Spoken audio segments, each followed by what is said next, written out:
Are you ready? Are you ready? It's time for Effingham Hearts football on your home for local sports, 97.9 XFM. Let's go to the sideline for the pregame show. Hi, everybody, and welcome to Klosterman Field at Effingham High School for a football Friday night. I'm Greg Sapp, Dustin White alongside. Wayne Moran, nice enough to do the video work for us tonight, is up top. And Caleb Moody back at the studio, so he'll be getting scores for us and making sure that Dustin and I stay on the air and all those useful tasks.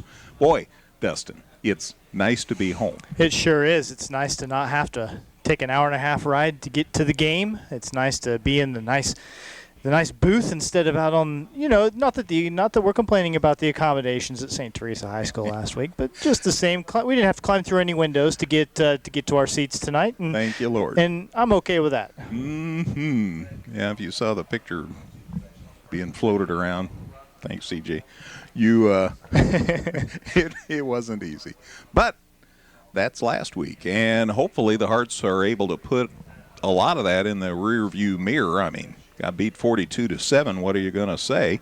Except they played much better in the latter part of the game. Yeah, let's just hope that going into this conference opener tonight, that the Hearts take some of the things that they figured out about themselves in the second half of that game last week and put them to practice for 4 quarters tonight. And if they can do that, then hopefully they can have a little better showing as far as the score goes, and if everything goes well, maybe get in that win column. Hearts gave St. Teresa, and they did, there's no denying it, gave them great field position the first 2 possessions, one time on the 2 and one time inside the 30, and that was quickly just about the 2. And, we barely had sat down, and it was 14-0 St. Teresa, and we were down 28-0 after the first quarter, and you're looking up all night. Yeah, it was an inauspicious start, to say the least. But again, the Effingham got things turned around a little bit, played a little bit better, and hopefully they can keep that going. Coach Hefner has a way of helping make adjustments with his team, and I think that this week's practices probably put some of that into play. I think we saw that in the latter part of the game last week, and we usually do, and we'll see it tonight. Let's enjoy our national anthem from the Effingham High School Band.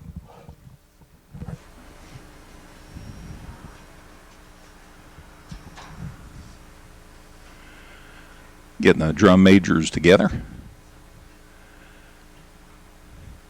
And one will mount the podium. And then we'll enjoy the national anthem color guard from all the various veteran service organizations in Effingham. VFW Post 1776 and Effingham American Legion Post 120 and DAV Chapter 7. They're all here well represented tonight. And now, our national anthem.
Effingham Marching Band, and we're just about ready for high school football. Dustin and I have a lot of ground to cover. Back with that in just a minute here on 97.9 XFM. Come see all the redesigned Chevrolet and Toyota models at Dan Heck Chevrolet Toyota, located south Route 45 here in Effingham, or at danheck.com. Evergreen Nursing and Rehabilitation Center wishes area teams the best seasons ever. Evergreen has rehab to home suites for short-term rehab following hospitalization. They offer physical, occupational, and speech therapy. Go to Facebook at Evergreen Nursing Rehab for more information. This is the Dan Heck Chevrolet Toyota pregame show. Dan Heck Chevrolet Toyota, your complete transportation headquarters since 1958. Back at Klosterman Field, getting ready for Effingham, playing host to Mahomet-Seymour. Mahomet-Seymour won their opener last week for the first time since 2013. So they're pretty excited about being 1-0. Yeah, this is a team that Effingham, more often than not, since they have been back in the Apollo, they've been in the Apollo Conference. Effingham has had pretty good luck playing against them. So, they're going to be riding high. Effingham obviously stinging a little bit from the game last week, but hard to say still how things will turn out. I think you look at traditional strength of the opponent for Effingham and for Mahomet. It's no question who had their hand a little bit fuller last week, but every year is a different year, and Sure. This might be the year that Mahomet comes at you and has a little more than usual, and the Hearts have to be ready. They got to be ready to start a good passing attack, stop a good passing attack tonight, and I think, and defensively, going to have to be on the ball from the start and obviously limit the turnovers. Without a doubt. Wyatt Baum is the bomb. He threw for 279 yards last week and 3 touchdowns. He has 4 different receivers from whom to choose. 3 of those guys caught a touchdown pass last week. How about guys named Dream Eagle and Valiant Walsh? That's some classy names, man. Yeah, that's those are guys that are destined for greatness, really. Those are names that are made to be said on the radio over and over again, right? But let's hope tonight that we get a little reprieve. You bet. The other people to keep an eye on are Quentin Rogers and Nolan Nierenhausen. So those 4 are all quality receivers. And then Luke Johnson is the name of the game as far as toting the football. He had 24 rushes for 118 yards and 3 touchdowns last week. 1 was a receiving touchdown, 2 were on the ground. So they have a lot of different weapons, but it sure does look like Wyatt Baum will be putting it up quite a lot. So we'll see how the Hearts respond. It was an interesting game last week. The Hearts scored the 1 touchdown, and that was on a 42-yard pass play as Tanner Pontius completed that pass to Dalton Fox for the only score that the Hearts had. The hope is the Hearts can either get a stop if Mahomet gets the ball first, or they can get it on the board, get a score up there, and maybe put the Bulldogs on their heels. Yeah, last week, like you mentioned in the open, a couple of fumbles and short fields and touchdowns in very little time, and you're playing catch up from the word go. Basically starting the game down 2 scores. Well, that's difficult to do against any team, but especially one as good as that St. Teresa team was last week. And so getting off to a good start. Just I think from a psychological standpoint for Effingham would be huge, just so that you don't get any of those, oh no, here we go again type of feelings going through the back of players' heads, because this is a young Effingham team. Not a lot of varsity experience out there, and so confidence I think is very important for them. They haven't been through it before. They haven't been through the wars and realized you can come back from a couple early mistakes. Everything is elevated because this is for most of these kids the first time they're really getting a chance to do it. So any sort of positives you can get early on would be, I think, even bigger than usual for this team. 9 seniors on this Hearts club. That's as opposed to more than 20 last season, and not all of those seniors started last year, so that is certainly a lack of experience, but that's how it is in high school football. Some years that's going to happen to you. Wanted to mention that Mahomet-Seymour got the win. I mentioned that they beat Canton, the Little Giants, 40-14, and again their first win in an opener since 2013. The Hearts used to play Mahomet-Seymour the first game of the season. Years and years and years Effingham played Mahomet-Seymour, and it was tough sledding. And the Hearts have since righted the ship and even the score. All those add all those cliches that I can come up with. And so we'll see tonight. It's good to be home for a lot of reasons. And one of them is that they got the home cooking. They're rested. They didn't have the long bus ride. All those things, you just don't know how much of a factor they are, but they're a factor. It's definitely a factor. I mean, these aren't professional athletes. These are high school kids, and things that we might, as sports viewers or sports enthusiasts, might kind of take for granted as not being that big of a deal. Well, that's because we're not 15 anymore. We're not 16, 17 anymore, and so that kind of stuff certainly can play more of a factor than you even realize. You'd like to think that it doesn't, that coaches can kind of nip that stuff in the bud, but there's only so much you can do, with when you're talking about 40 or 50 high school kids, right? So yeah, I think that the home field definitely makes a difference for both teams. But another thing that I think is going to be just good for the football played in general for both teams is that the weather this week is a little more football. What do you call it? It's a little more suited for football, yeah, because it was kind of hot last week, and we saw some guys cramping up a little bit, and this is more what you want. We kind of got a dose of fall this week, and I'll be the first to say I'm excited about that. Our officials tonight: Jeff Purcell is the referee, Mark Schultz is the umpire, Matt Reese is the linesman, Ray Tucker is the line judge, and Cody Mayfield is the back judge. So those are our officials for tonight's football game. Other games around the region tonight in the Apollo: Charleston's at Lincoln. Charleston's glad to be playing anybody since they got COVIDed out last week. Not their deal. It was Robinson that had the COVID cases. Mount Zion's at Mattoon. They'll play that at Eastern because Mattoon's getting a new field. That's what's going on at Mattoon. And Taylorville is the odd team out as far as the Apollo. They are at Elgin St. Edward. I went to kindergarten in Elgin, and it's a long way to Elgin. You talk about long bus rides. Goodness gracious. That's another deal where there must not have been much to pick from as far as opponents for Taylorville to try to find in a Week 2 non-conference game. You bet. Oblong's at Shelbyville. Sullivan Okaw Valley's at Newton. Tuscola's at Cumberland this weekend, but that's a Saturday game. Kickoff's at 1 o'clock tomorrow at Cumberland as that highly successful Pirates program rolls on. Albion Edwards County's at Flora. Carlinville is at Vandalia, so that's pretty much all the area teams and who they're matched up against and where and when. So we're just a couple of minutes away from kickoff. Back with that and more in a minute here on 97.9 XFM.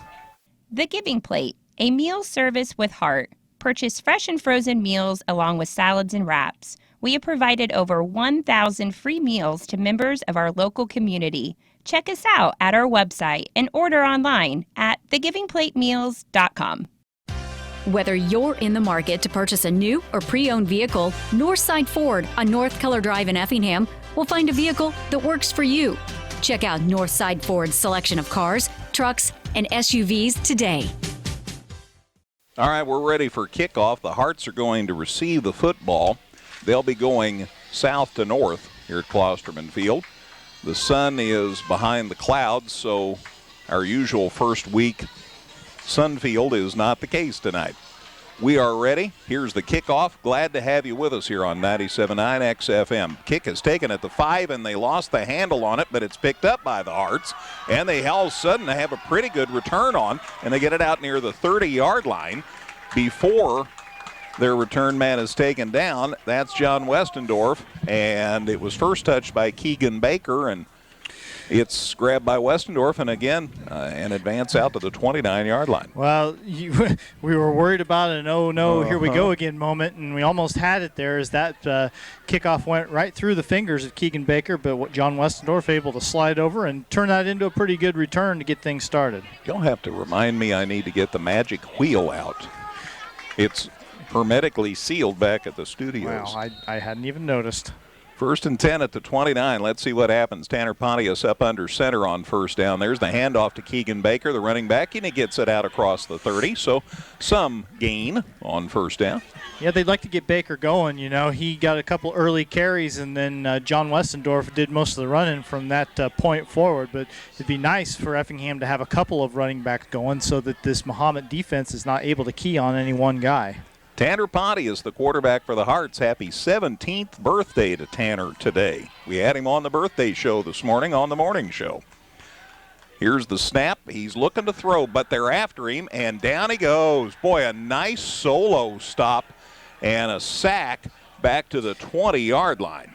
Yeah, there was nothing Pontius could do. He rolled right, and there was a guy in his face immediately, all the way back to the 20-yard line. So that's an 11-yard loss, and now Effingham facing a third down and very long here. Nick Golden, the man who gets credit for the sack of Pontius.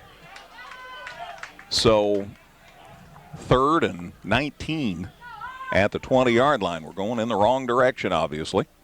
Man in motion. Now we're set. There's the snap. Pontius rolls to the far side, and he got tripped up again. Ankle tackle as they got in there, and Mateo Casillas got in there and made the stop.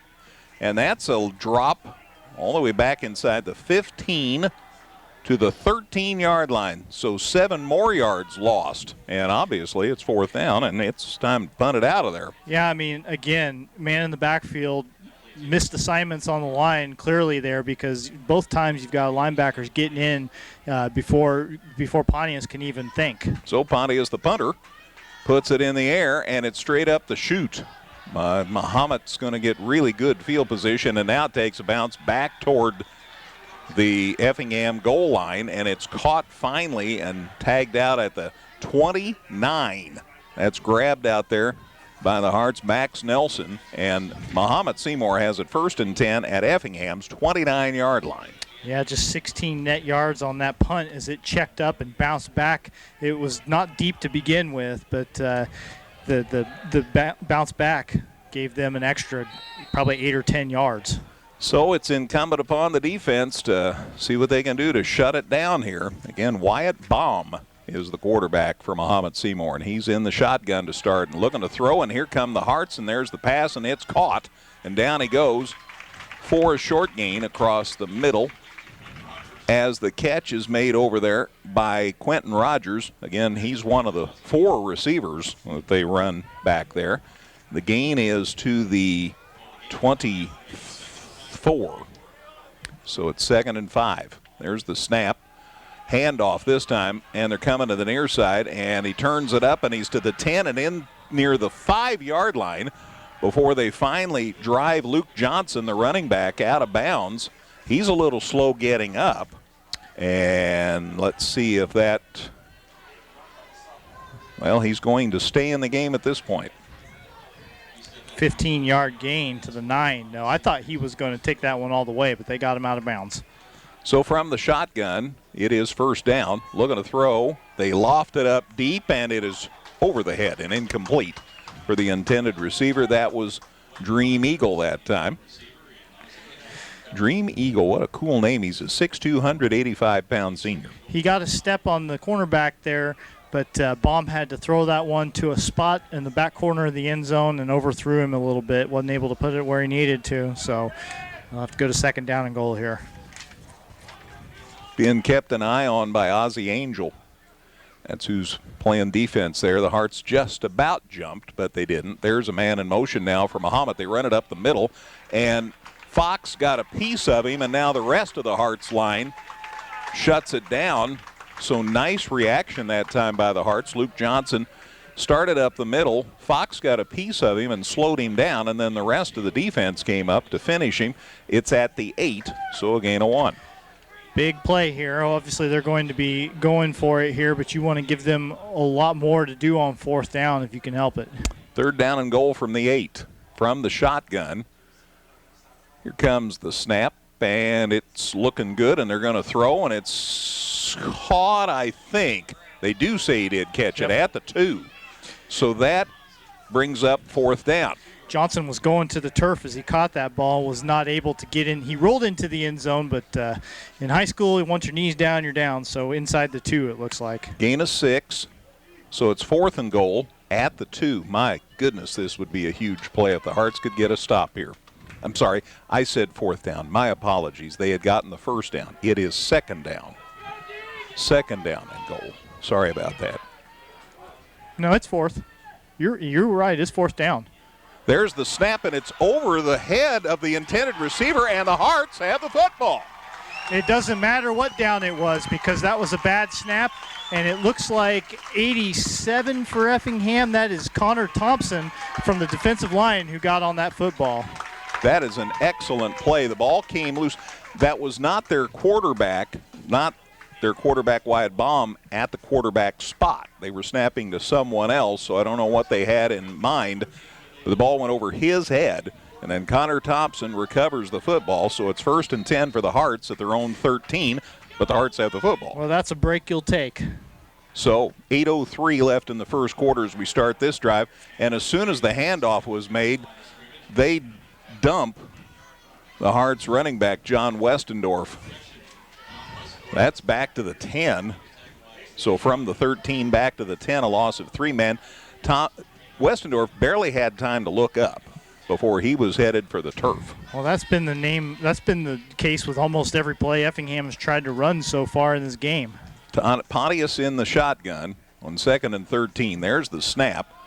He hands it off, and a little bit of gain this time for Westendorf, and he got out near the 15-yard line. A little misdirection as Pontius and Westendorf went essentially the same spot on the field, and the nose of the football is close to the 15, so a short gain, and that'll make it 3rd and 9.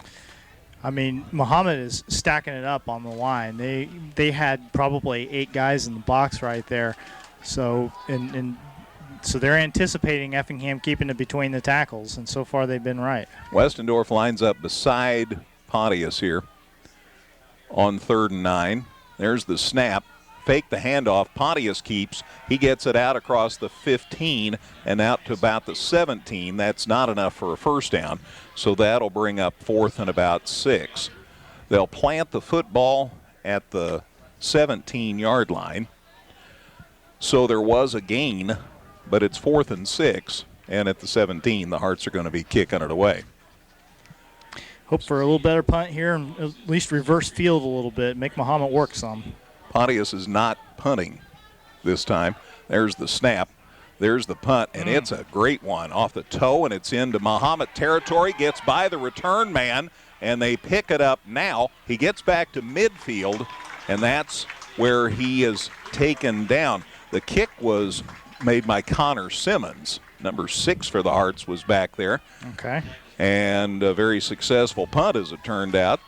The return man got it just back into Effingham territory, but it'll be 1st and 10 for Mahomet at the Hearts' 49-yard line, and that's a whole lot better than what we had working first time. Yeah, Dream Eagle was the punt returner that time, and he was able to get 9 yards, but better field position this time. So 1st and 10 for Mahomet at the Hearts' 49-yard line.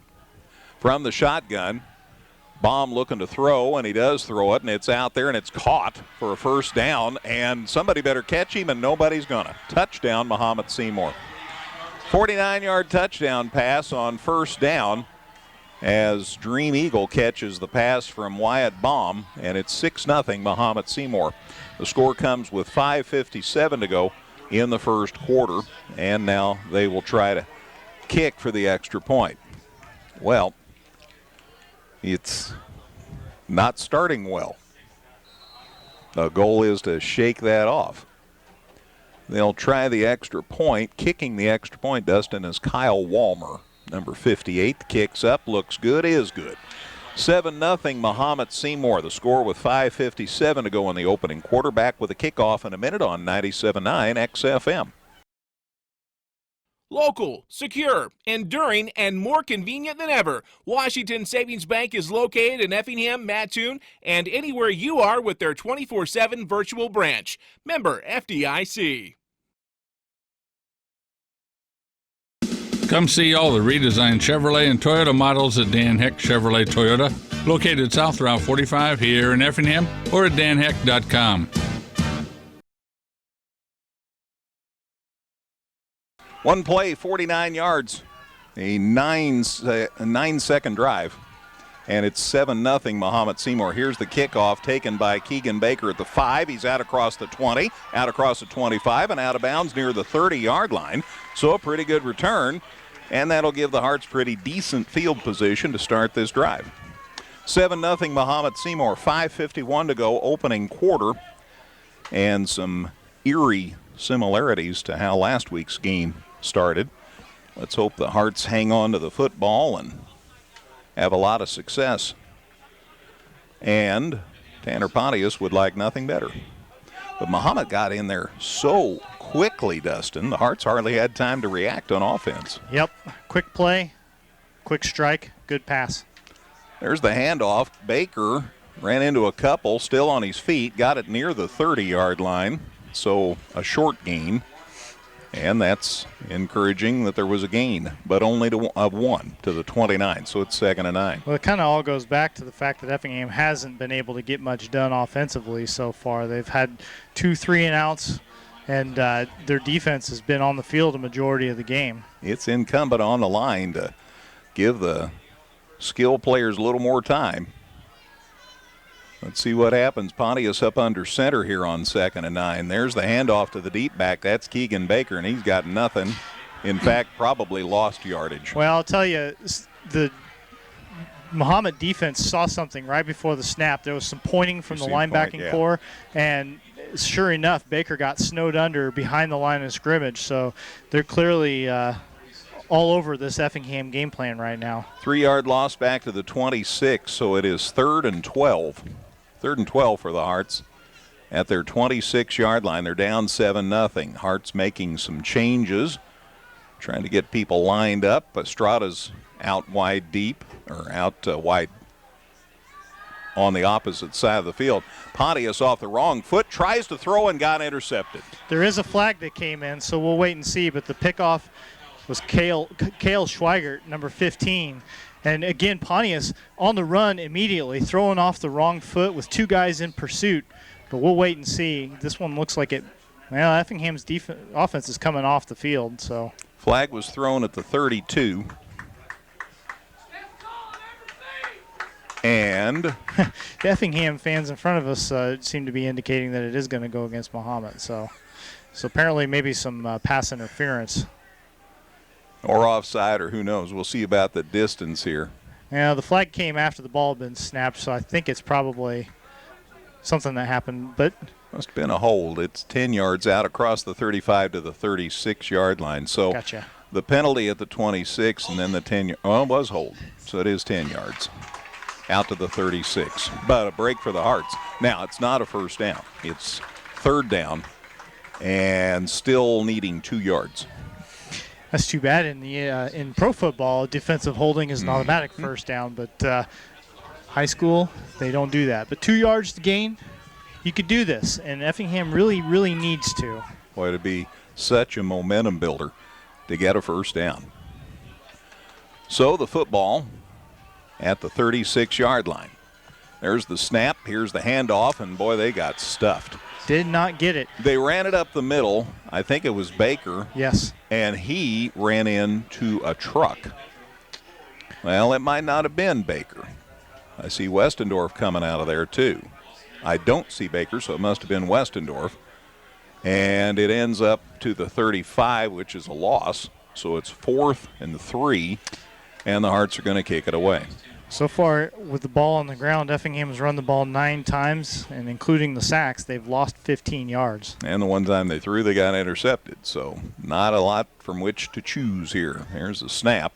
There's the kick. Nice high kick inside the 30, and fair catch is signaled at the 26-yard line. So nice work there. As the Hearts, a nice punt there. Pontius was back there punting again this time. So you had Connor Simmons come in and punt once, but Pontius was back at it this time and did a much better job. Good hang time and good distance. 1st down and 10 with 3:42 to go in the first quarter as this drive sets up. Mahomet-Seymour in front of the Hearts 7-0. Hearts would love to get on the board, but right now it's time for a stop. Looking to throw his bomb. He's on the run, though, and the Hearts are after him. There's a pass, and it's incomplete. So that stops the clock with 3:37, brings up a 2nd and 10. Next week, the Hearts will be back on the road And we'll be there. Dustin and I, wherever the Hearts are, we'll be there too. Hearts will travel to Charleston. Ready for a run play, and not much. Nice pursuit by the Hearts as Luke Johnson, the ball carrier, and so far he has been the ball carrier, and it is ending up at the 28. So that leaves Mahomet-Seymour with a 3rd and 8 situation. So 3rd and 8, and let's see what the Hearts can do about getting a stop. Baum back in the shotgun here. Sends Johnson wide right. Here's the pass. It's caught across the middle. There's Dream Eagle again. He has the first down, still on his feet. Look at him cutting and getting around people, and he may be gone again. Finally, he is caught, and he's tackled, but not before he gets the ball inside the Effingham 35-yard line. And all that is a little dump off on the left hash mark. Then he went back across the middle of the field, just kept waiting for the blocking to set up. Nobody able to close in on him, and next thing you know, he's all the way out to the Effingham 34-yard line. Pretty sure that tackle was Noah Jones, but it's 1st and 10, and they're ready to throw. They're going deep, and they've got a man there, and it is dropped. Incomplete pass brings up 2nd and 10. Pretty good coverage that time by Max Nelson for the Hearts. The intended receiver for Mahomet-Seymour was Valiant Walsh, and again it turned out to be an incompletion, and it's 2nd and 10. Clock stops with 2:37 to go in the opening quarter. Again, it's still just 7-0 Mahomet-Seymour, so anybody's game. But the Hearts sure would love a stop here. They're still talking it over. There's a lot of confusion with Mahomet as far as who needs to be where. They're bringing people in and out, and got a 72 out there as a tight end. And now a whistle, and maybe Mahomet said, you know, we don't know what's going on. Or maybe the Hearts wanted to chat because they had no idea. Now the Hearts call time. 2:37 to go, opening quarter. We're at Klosterman Field. It's Mahomet-Seymour 7, Effingham nothing on 97.9 XFM. Evergreen Nursing and Rehabilitation Center wishes area teams the best seasons ever. Evergreen has rehab to home suites for short-term rehab following hospitalization. They offer physical, occupational, and speech therapy. Go to Facebook at Evergreen Nursing Rehab for more information. The Giving Plate, a meal service with heart. Purchase fresh and frozen meals along with salads and wraps. We have provided over 1,000 free meals to members of our local community. Check us out at our website and order online at thegivingplatemeals.com. Big defensive stop here. Quentin Rogers took the ball for Mahomet, came to the near side, and a nice job by Osvaldo Angel of slowing him, and then he got some help. But nice work by Ozzy to slow him down, and it ends up a loss. The ball back outside the 35-yard line, so it's 3rd and 7. Going to try for the shotgun. There's the snap, looking to throw. Here come the Hearts. There's the pass. It is over the intended receiver's head and incomplete. Yeah, the man was open. Valiant Walsh, number 17, over the middle, but that pass was a little too tall for him. He's only 5'9", and that pass was about 6'1" or so. So it's 4th and 11. So it's going to be an opportunity for Mahomet to see what they can do on 4th down. Obviously, they're knocking on the door of the Hearts' 35-yard line. Boy, what a big deal if they could get a stop here. From the shotgun on 4th and 11. Lots of receivers, but everybody bunched up here. Snap, looking. Oh, he overthrew his intended receiver, and it falls incomplete. The intended receiver was Dream Eagle, and it was overthrown, and that gives the Hearts the first down. Yeah, Eagle is a big kid, 6'2", 185 senior, and they kind of just threw that one up for grabs for him along the near sideline, but he wasn't able to get quite the hops he needed to pull it down, and so Effingham gets the big stop, turnover on downs, and they get the football back with the 1:53 to go here in the first quarter. Boy, so there's a good defensive stand, and hopefully that'll turn things around for the offense, give them a little inspiration. Minute 53 to go, first quarter. 7-0 Mahomet-Seymour. Let's see what the Hearts can do. 1st and 10 at their 36-yard line. From the shotgun, Pontius, low snap, but he has it. He's going to keep it, and he's got a nice hole, and he's into Mahomet-Seymour territory. He's inside the 30 near the 25-yard line before they ride him out of bounds. Yeah, Ethan Grindley was the only guy to beat number 9 for Mahomet, and he was able to ride Pontius down, but a great gain and really the first positive play the Hearts have been able to put together on offense all evening. Really well-designed play. There was a big hole on the right side of center, and nice job by Pontius. He tucked it in and ran the ball all the way to the Mahomet-Seymour 27-yard line. Yeah, 32-yard pickup there. Heck of a run. Quarterback can run. 1st and 10 for the Hearts. Pontius from the shotgun. And the low snap, and he went down and cast to cover it up. And that was the kind of play where we lost the football last week. Tanner has learned and covered it up. Low snap, that wasn't his fault. And Pontius wisely fell on it. The loss is back to the 36. Actually, the 34, pardon me. So it's a 2nd and 17 situation for the Hearts. You hate to see that after putting together, your first highlight play of the night, then to immediately go backwards. But you got to regroup here. 2nd and 17. Pontius from the shotgun. They're in Mahomet territory. Handoff, Westendorf. Nope, Pontius kept. He goes across the middle, and he takes it inside the 30-yard line. Ball's and out. The ball's loose, and Mahomet signaling that they have it.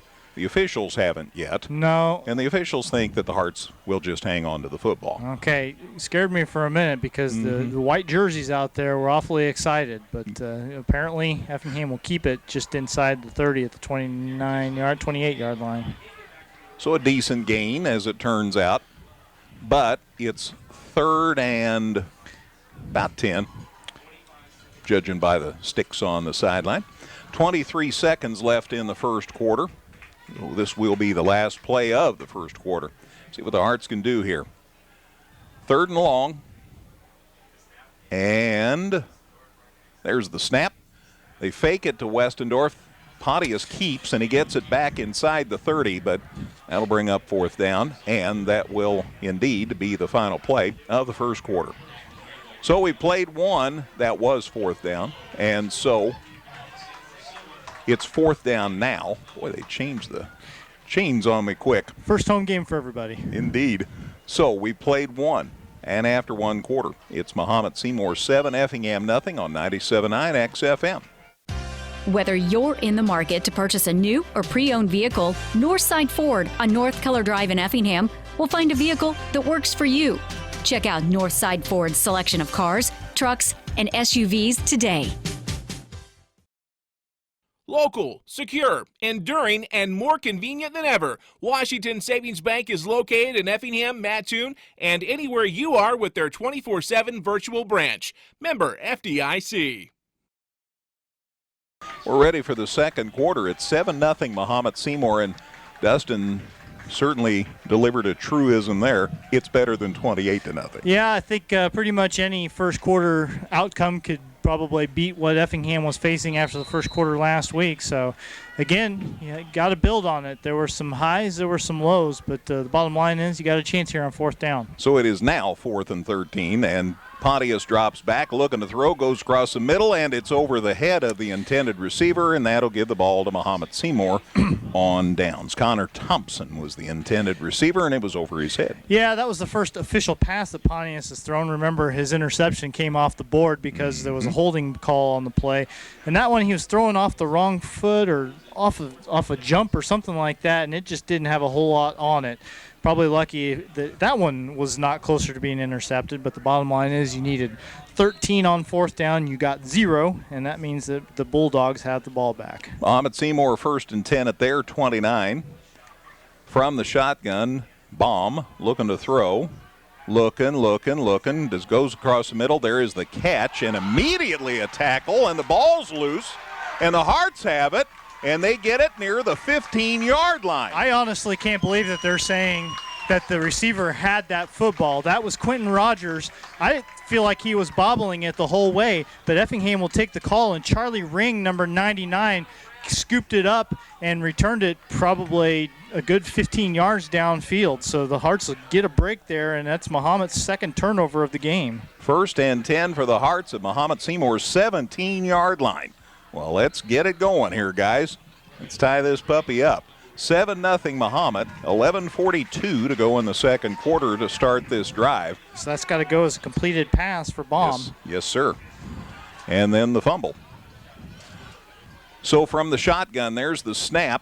This time they do give it to Westendorf, and he's still on his feet, and he got it inside the 15, near the 14, so a gain of 3, and it'll be 2nd and 7, which is pretty good yardage in this game so far in this spot on the field. So 2nd and 7, the Hearts at Mahomet's 14. Pontius always comes to the sidelines for the play from Coach F. 7-0 Mahomet-Seymour. I'm glad they took a little time because I had to get my paperwork in order here. We're in a hurry tonight. That's for sure. Pontius from the shotgun. Low snap. He's got it. He moves forward and might have got a yard. Yeah, but that was another deal where he fakes a handoff to the running back lined up alongside him, but when that snap, he's having to pick that off the turf. It's a rhythm play, and it throws everything off if he has to go down and get secured first. So that's something they got to clean up if they want plays like that to work. Were not able to get anything on that one. Lucky to get back to the line of scrimmage. So no gain still at the 14. Yeah, you can watch when Pontius is lining up to receive the snap. He is hunkered down. And so we'll see what happens here. 3rd and 8. Ball at Mahomet's 14. There's the snap. Rolling to the far side. Got a pass away, and it is caught, I think. No, incomplete. Incomplete's the official's indicator from the sideline, so that'll bring up a 4th and 8. And Tanner got drilled by Nick Golden, a linebacker who has spent an awful lot of time in the Effingham backfield so far. He came running free, and Tanner had to get rid of that one before he got hit. He took a pretty good shot at the end of that play. So 4th and 8, and the ball's at the 14 of Mahomet-Seymour. Boy, what a jolt of energy it would be if the Hearts could convert here. They've got Estrada out far, and then they've got Fox in a slot on the far side, and then they've got another receiver here on the near side. That's Caden Wells, and here's the play, and it's a sack. Pontius drove to the near side, and he is taken out of the play. Nick Golden again. It is Golden indeed, and that'll give the ball to Mahomet-Seymour on down. And somebody tried to put a chip block on Golden there. Somebody did get a body on him as he was coming through, but he basically ran the man over and then came in and hit Pontius. Pontius actually did put the ball on the turf for a second there as he went down, but was able to secure possession. Ball's marked, Dustin, at the 22. At the 22-yard line. So it'll be 1st and 10 for the Bulldogs at the 22. Yes, and if that sounds familiar, this is the 2nd week in a row the Hearts are playing the Bulldogs. And we have an official who's down on the turf, but he's working on his shoe. And could do that better sitting down. Now he's up. Shoe appears intact, and so does he. So we're ready. 1st and 10 at the 22. Baum, the quarterback for Mahomet-Seymour. There's the snap. He hands it off. They come to the near side, and the Hearts have that sealed off nicely. He got maybe to the 25-yard line.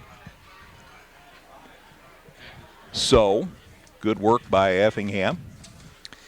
And as Johnson came to the near side, in fact, he did not get to the 25. He's at the 24-yard line, so it's 2nd and 8.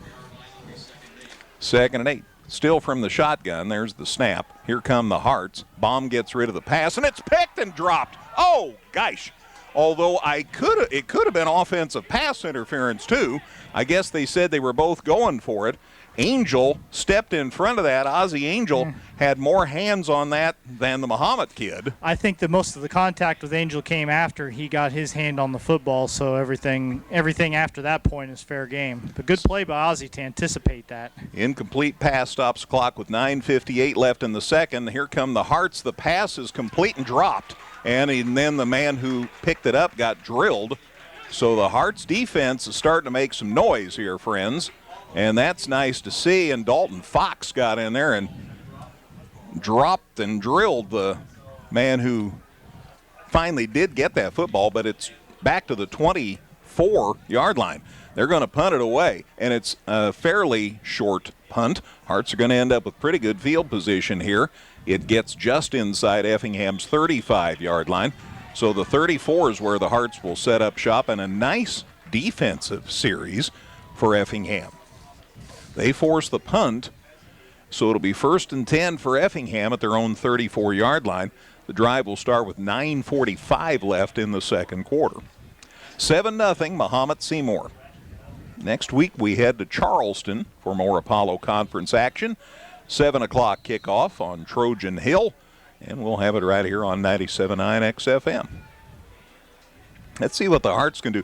They've had 2 good defensive series in a row, Dustin. Let's see what the offense can get the motor running here. Looking to throw, coming across the middle. No, he never got a chance to get rid of it.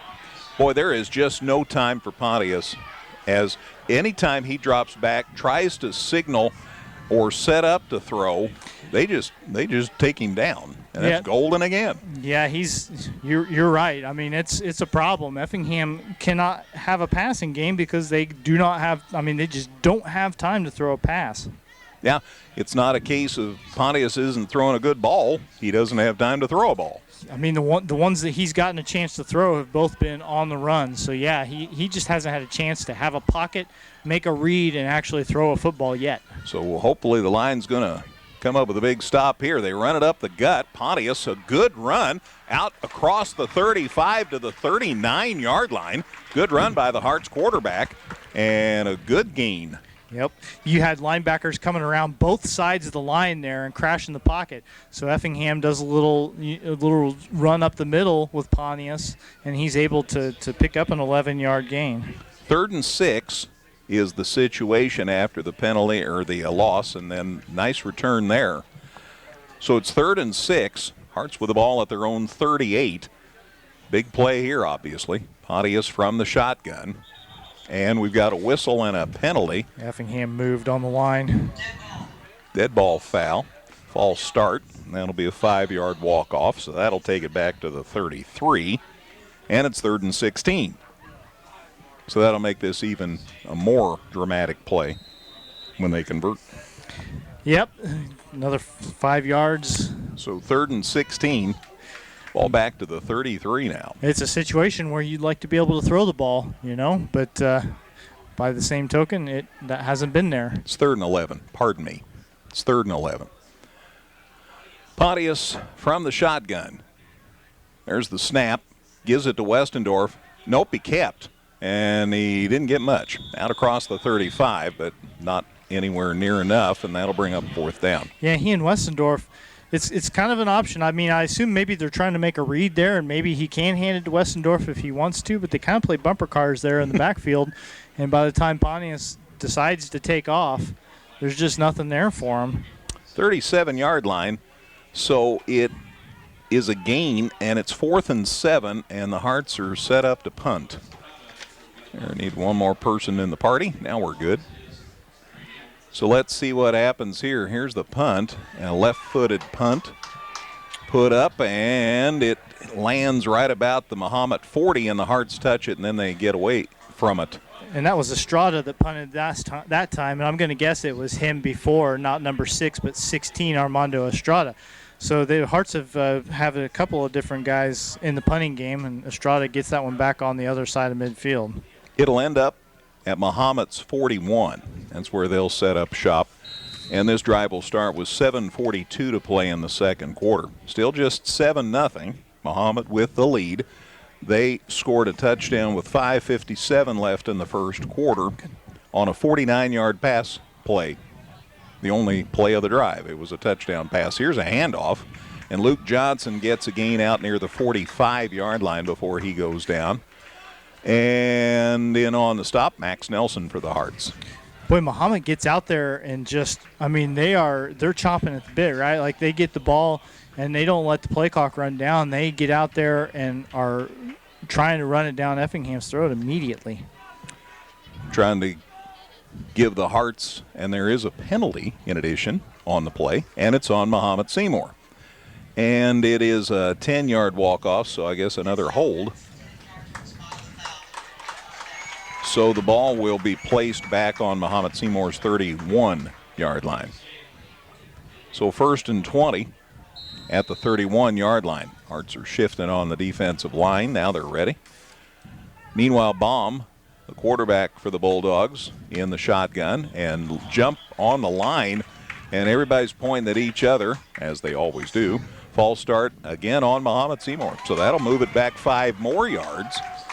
So it's 1st and 25 now. Any ambiguity about who that call might be against goes away whenever a guy with an orange helmet on starts beating on his own helmet in frustration. So 1st and 25, there's the snap. They're going to pass. They're looking. There's a pass across the middle. It is caught. Max Nelson accelerates. So does Angel. Finally, Angel takes him down, but he's out near midfield. It's not enough for a first down, but it did get back a lot of the yardage that Mahomet-Seymour had lost. And the receiver that time for them was Quentin Rogers. Right. And it's a gain to the 45, Dustin. That makes it 2nd and 7. They run, and there's nothing. Nice defense by the Hearts. And Noah Jones led the parade there for the Hearts. And Johnson, a gain to the 44. He lost a yard. Good work by the Hearts. Nice reaction. So it's 3rd and 8. 3rd and 8, Mahomet at their own 44-yard line. 7-0 Mahomet-Seymour. 6:20 left before halftime. Here come the Hearts. He got the pass away. Oh, and a nice move by the receiver, and he got enough for the first down, and he ends up at Effingham's 45-yard line.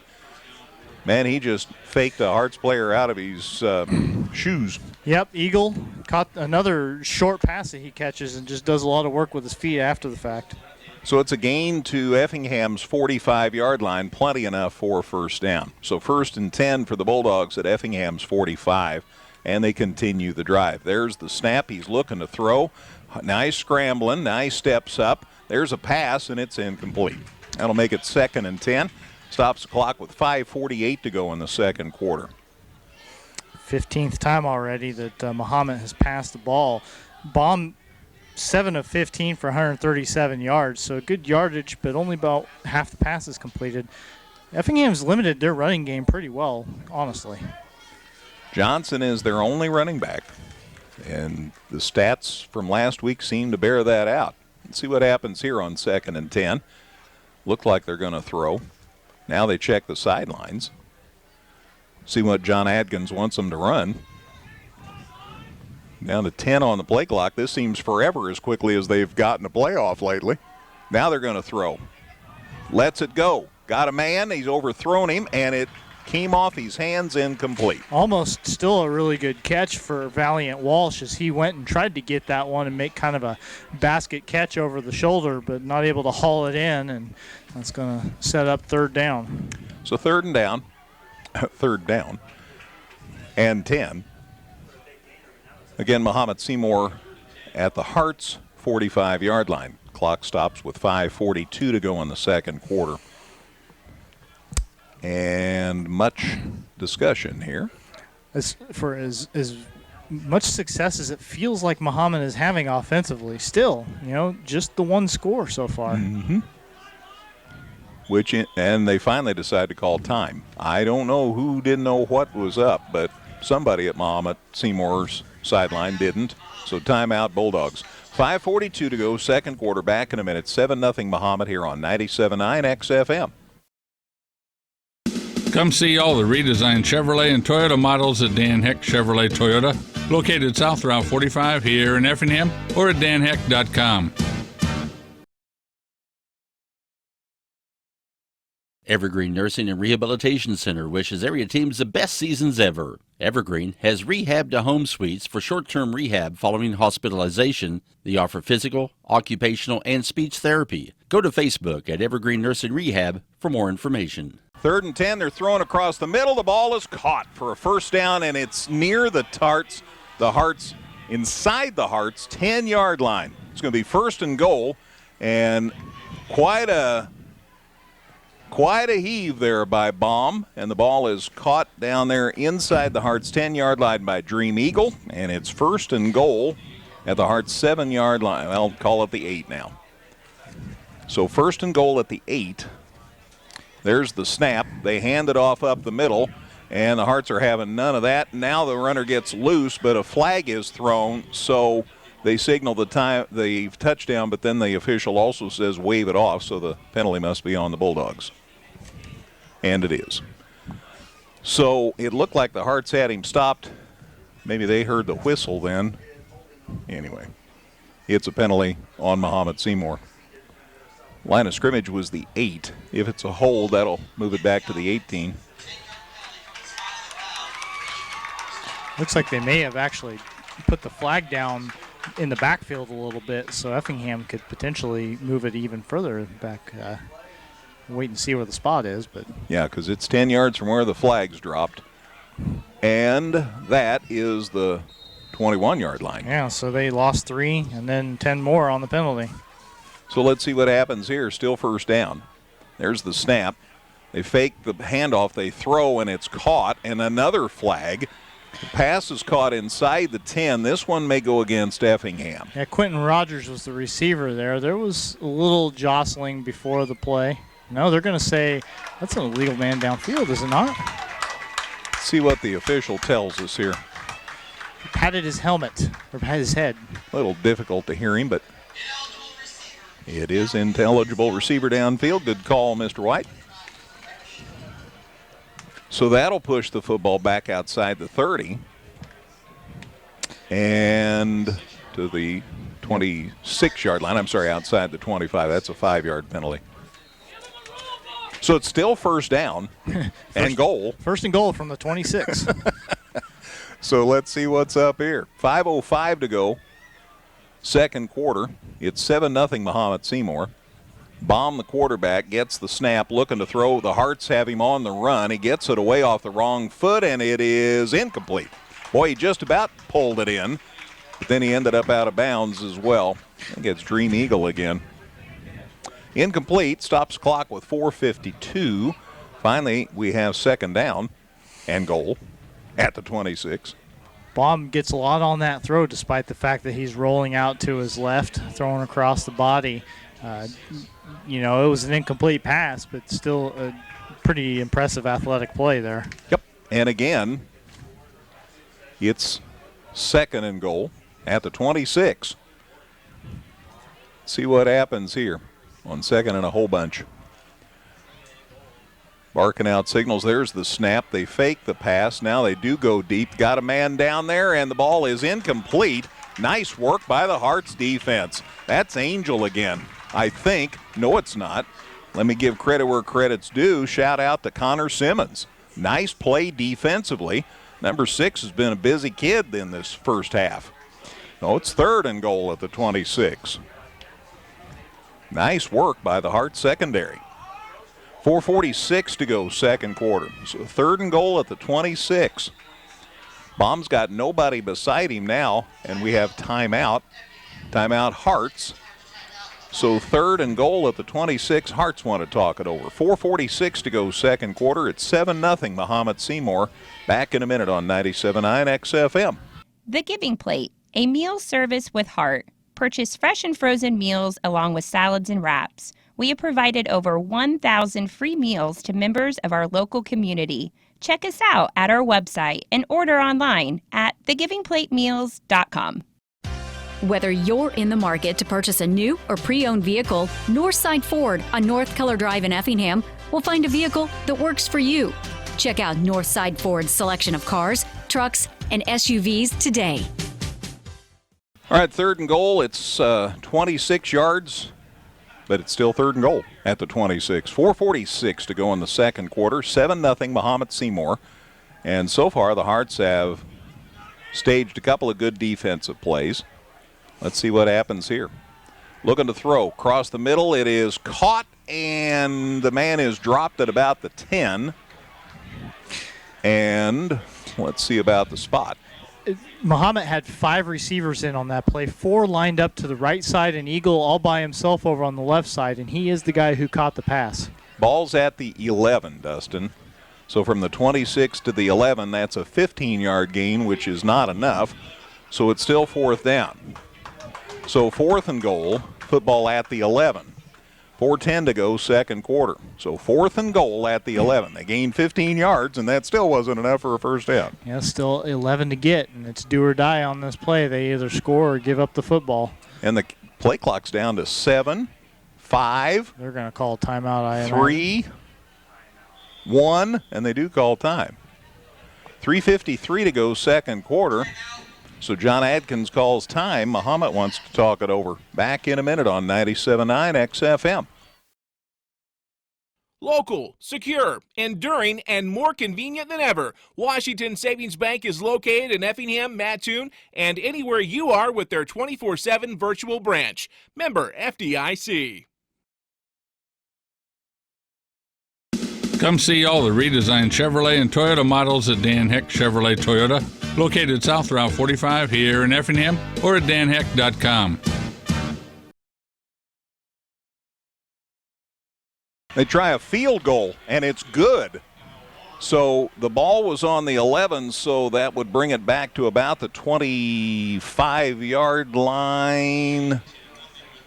About a 25-yard field goal, and it's good. So what Mahomet-Seymour decided to do after all that discussion was kick a field goal, and they are successful. So Mahomet extends their lead to 10-0. The score comes with 3:50 to go in the second quarter, and now they'll kick the ball away. Let's take a 30-second break, Caleb, here on 97.9 XFM. Evergreen Nursing and Rehabilitation Center wishes area teams the best seasons ever. Evergreen has rehab to home suites for short-term rehab following hospitalization. They offer physical, occupational, and speech therapy. Go to Facebook at Evergreen Nursing Rehab for more information. The Giving Plate, a meal service with heart. Purchase fresh and frozen meals along with salads and wraps. We have provided over 1,000 free meals to members of our local community. Check us out at our website and order online at thegivingplatemeals.com. All right, we are ready for the kickoff after the field goal to make it 10-0 Mahomet-Seymour. Kickoff man is number 58. That's Kyle Walmer. And the kick's up in the air, and he boomed it. The ball is down inside the 10. It's taken by Westendorf. He comes to the near side of the field, and down he goes at about the 14, 15-yard line. Yeah, Westendorf was even inside the 5. He's about 2 yards away from the end zone when he got that one, and brought it back a bit, but about a perfect kick.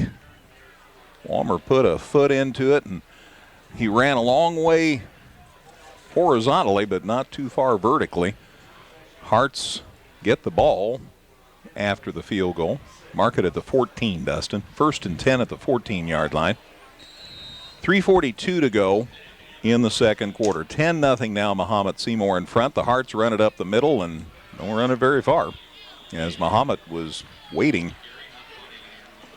Ran it up the middle, and not much to be had. Keegan Baker carried that time. They'll mark it at the 14, no gain.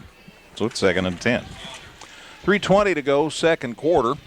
Halftime, we'll recap all the stats. We'll give you scores that Caleb's been able to amass. And we'll talk about next week's action. So back with that at halftime here. This time, Pontius up under center. Now he's going to throw there after him. He comes to the near side. He tucks it in, and it was a good decision. He gets it out across the 25-yard line, and he should have a first down. Yeah, not a design run there, but he realized again that he wasn't going to have time to make a throw, and that has been the case all season so far. And just tucked it in, took off, and got Effingham's second first down of the half. From the 14 to the 26, so a gain of 12, and that's enough for a first down. Let's see what the Hearts can do. Still 3:01 to go before halftime. Boy, if you could get some points on the board before you go to the locker room, how huge would that be? Pontius back to the shotgun on 1st 10, and the ball is bounced to him. By the time it comes to him, he gets taken down. And a loss on the play. Yep, that snap was basically rolled to him, and he was able to keep a hold of it, but by the time the dust settled, lost a couple yards. Yeah, losses back to the 23. They're saying on the board the 24, but it's not to the 24. Anyway, second down, 2.5 to go before halftime. 10-0 Mahomet-Seymour again. They kicked a field goal to wrap up that last possession. That was a long possession, too. 11 plays and 3:52, but they could not get it. Obviously, couldn't get it into the end zone. See if Pontius can get some time here. From the shotgun, Baker. Now they give it instead to Pontius. He just kept, and he might have got to the 25. I tell you what, there's just no room up the middle, gang. Yep, they didn't buy the fake to Keegan Baker whatsoever. Nobody followed Keegan. Mahomet calls timeout because they're thinking we may get the ball back in pretty good shape. So they call time. Back in 30 here on 97.9 XFM. Whether you're in the market to purchase a new or pre-owned vehicle, Northside Ford on North Color Drive in Effingham will find a vehicle that works for you. Check out Northside Ford's selection of cars, trucks, and SUVs today. Local, secure, enduring, and more convenient than ever, Washington Savings Bank is located in Effingham, Mattoon, and anywhere you are with their 24/7 virtual branch. Member FDIC. All right, we said that I'm trying to not stress over the field goal. The football was on the 11, so they would have placed it. It's usually about a 5-yard drop back, something like that. So a 26-yard field goal. So I was just about right. So 26-yard field goal. And that extended the Mahomet-Seymour lead to 10-0. All right, let's see what the Hearts can do here. 3rd and 11 at their own 25-yard line. And now we've got a whistle and false start on the offense. So that's 5 more yards walked off against the Hearts. Sorry if I stepped on your cord, Dustin. I think I'm back now. I just couldn't hear for a second. We're good. Yeah, 5 yards back. It's not what you want if you're Effingham, obviously. So back to the 20. So it's 3rd and 16 for the Hearts at their own 20. They're down 10-0, 2:06 to go before halftime. So let's see what happens here with Pontius in the shotgun. There's the snap. He's going deep, got a man, and it's incomplete. And that time a quick throw. If you don't have time to step back and make a read, then it's going to be just a throw down the field. He was trying to hit he was trying to hit Caden Walls with that one, but it had to put it on a perfect spot and just wasn't able to do it. The incomplete pass brings up 4th and 16, and obviously the Hearts are going to boot it away here. Pontius is going to punt. 10-0 again the score. Mahomet-Seymour with the lead. Good snap this time. Punt's pretty good. It's into Mahomet-Seymour territory after it hits inside the 45. Now it starts moving back toward Effingham territory, so the Hearts tag it out at their own 45-yard line. So at Mahomet-Seymour's 45-yard line. So 1st and 10 for the Bulldogs at their 45-yard line. And this drive will start with 1:53 left in the second quarter. Headed to Charleston next week for more Apollo Conference action. 7 o'clock kickoff. Hear it on 97.9 XFM. By the way, we were supposed to have baseball tomorrow morning.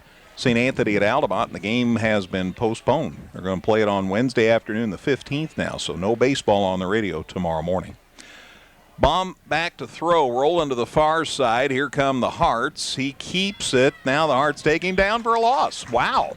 So the secondary was doing their job. They had everybody covered up, and good pursuit by the guys up front for Effingham, and a loss on the play back inside Mahomet's 45-yard line. Yeah, Effingham defensively is honestly bent but not broken. They're keeping the Hearts in this game, but sooner or later you're going to have to get something done offensively to reward that effort on the other side of the ball. Call it a loss at 2 at 2nd and 12, Dustin. About the 43-yard line. There's the snap. They are looking to throw again. They throw a lot. Looking. Here come the Hearts. There's the pass. It is short. Guy tried to field it on a hop, but sitting on your seat of knowledge, that won't let you advance the football. It ends up incomplete, and it's 3rd down and kind of 11.5 at the 43. So Mahomet in danger of stalling on this drive. 3rd and long. Down to 1:06 to go in the second quarter. Hearts really haven't been able to get anything going on offense so far in this game. So the defense is keeping them in the contest to this point. Let's see what happens on 3rd and 12 here. Mahomet at their 43-yard line, bring a man across the middle. He gets the handoff. The Hearts respond well, and no gain. Nice work by the Hearts defense. Yeah, Nolan Nierenhausen coming across in the backfield and taking that on a timing play, and nothing there for him trying to come around the left end. Yeah, if anything, they're going to give him a yard to the 44. So now it's 4th and 11. So you would suppose they'll punt. Let's see what they do. They do kick. And it's a kick to the near side of the field. It's inside the 20, right at the 20 as it rolls out of bounds. So that was the goal. And the punter did a good job there for Mahomet as Wyatt Baum, who also quarterbacks. Yep. So he and Pontius sort of complement each other. They're out there all 4 downs. So the Hearts again hold, and they get the ball 1st and 10 at their 21-yard line. 54 seconds left. Hearts have 1 timeout left. Yes. So let's see what they might do with it here. Maybe we're going to throw way deep here. Let's see. There's the snap. Nope, we're going to run it. And Westendorf got smacked. Yes, he did. And I'm guessing that might be really close to the last play of the half. And they spot the football. Haven't spotted it yet. Call it the 18. They probably got to clean John Slobber off that football after he got hit in the backfield. So back to the 18 at 2nd and 13. Still one more play before this half will come to an end. Pontius up under center. Handoff, and we've got a penalty. So the half will not end yet. Handoff was to Westendorf, and Westendorf says thanks because he got clobbered. All right, so the Hearts get the penalty. So walk off 5. Then we'll get the ball back inside the 15 to the 13-yard line. And it's 2nd and 18. We're down to 16 seconds left. You're still going to see him run it, I would think. You put the ball in the air, you put yourself in danger turning it over on this side of the field. You're just going to run a play and get off the field. And in fact, you're not even going to run the play. Clock's running, so why risk a fumble? That ends the first half. Hearts are in it, and that's certainly different than what we could say a week ago at the half here at home. It's Mahomet-Seymour 10, Effingham nothing. Halftime show on the way in a minute. 2 minutes. Let's say 2 minutes, Caleb, on 97.9 XFM. Come see all the redesigned Chevrolet and Toyota models at Dan Heck Chevrolet Toyota, located south Route 45 here in Effingham, or at danheck.com. Evergreen Nursing and Rehabilitation Center wishes area teams the best seasons ever. Evergreen has rehab to home suites for short-term rehab following hospitalization. They offer physical, occupational, and speech therapy. Go to Facebook at Evergreen Nursing Rehab for more information. This is the Compass Advisory Group Halftime Show. For all of your insurance needs, contact Corey McDaniel at 347-9697. Back at Klosterman Field, first home game of the season, Apollo Conference opener, and so far a defensive struggle at the half. It is 10-0 Mahomet-Seymour in front of Effingham. Here's a quick look at the scoring as you'll hear the Marching Hearts for the first time this season in the background.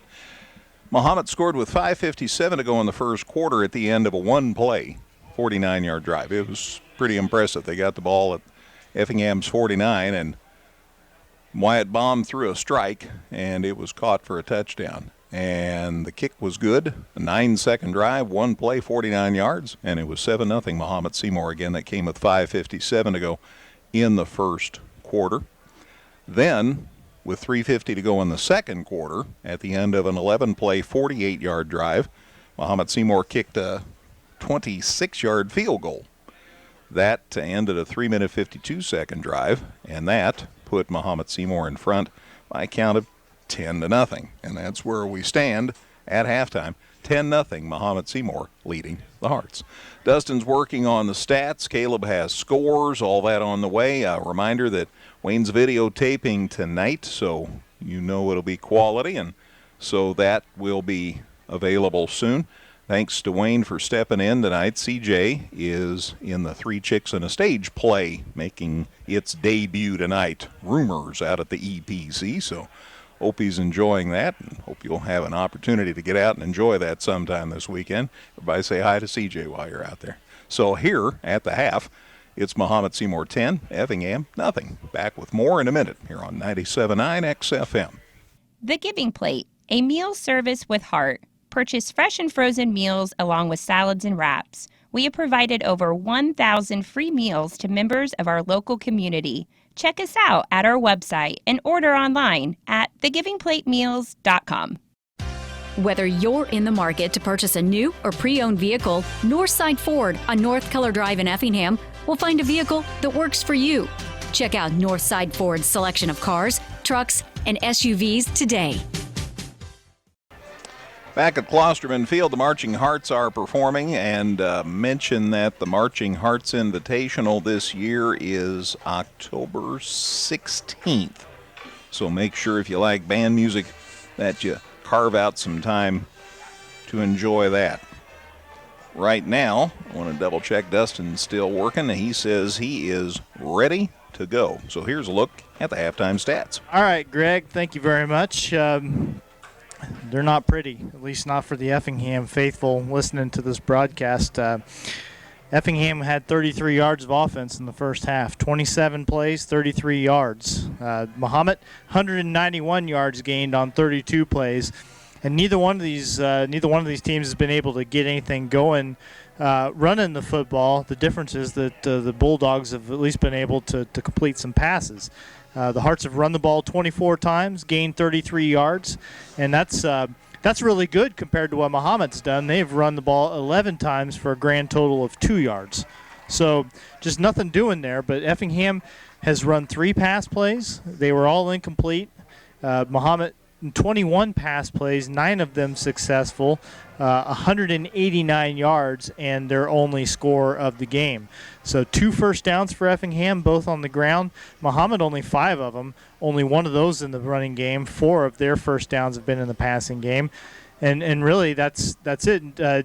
Effingham obviously not able to get it going in the passing game. Part of that has been just because there hasn't been time for Tanner Pontius to throw the football, and that has, of course, affected the rushing statistics as well, because the Bulldogs have been able to key on some of that stuff.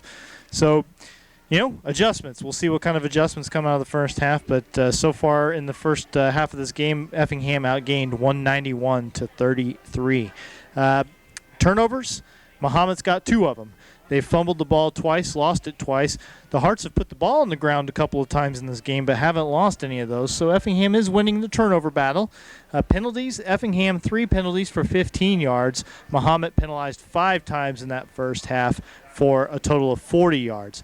Time of possession, kind of the same story as last week. Effingham had the football more, 14 minutes and 40 seconds to Mahomet's 9 minutes and 20 seconds. But, of course, the Bulldogs do have the lone score of the game. Let's take a look at some individual numbers. We'll start with Mahomet. The Mahomet-Seymour Bulldogs got 15 rushing yards out of Luke Johnson in that first half, 15 yards on 8 carries for the sophomore running back.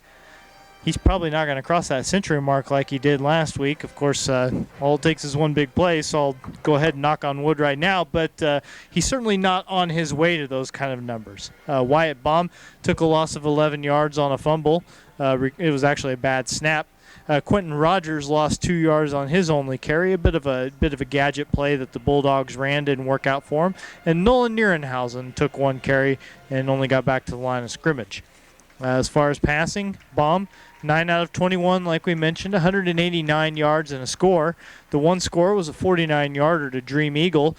Number 6 for the Bulldogs had 5 receptions for 150 yards. So he has been the key target in this Mahomet passing game. Quentin Rogers has got 3 catches for 33 yards, and Johnson also caught 1 pass for a half dozen.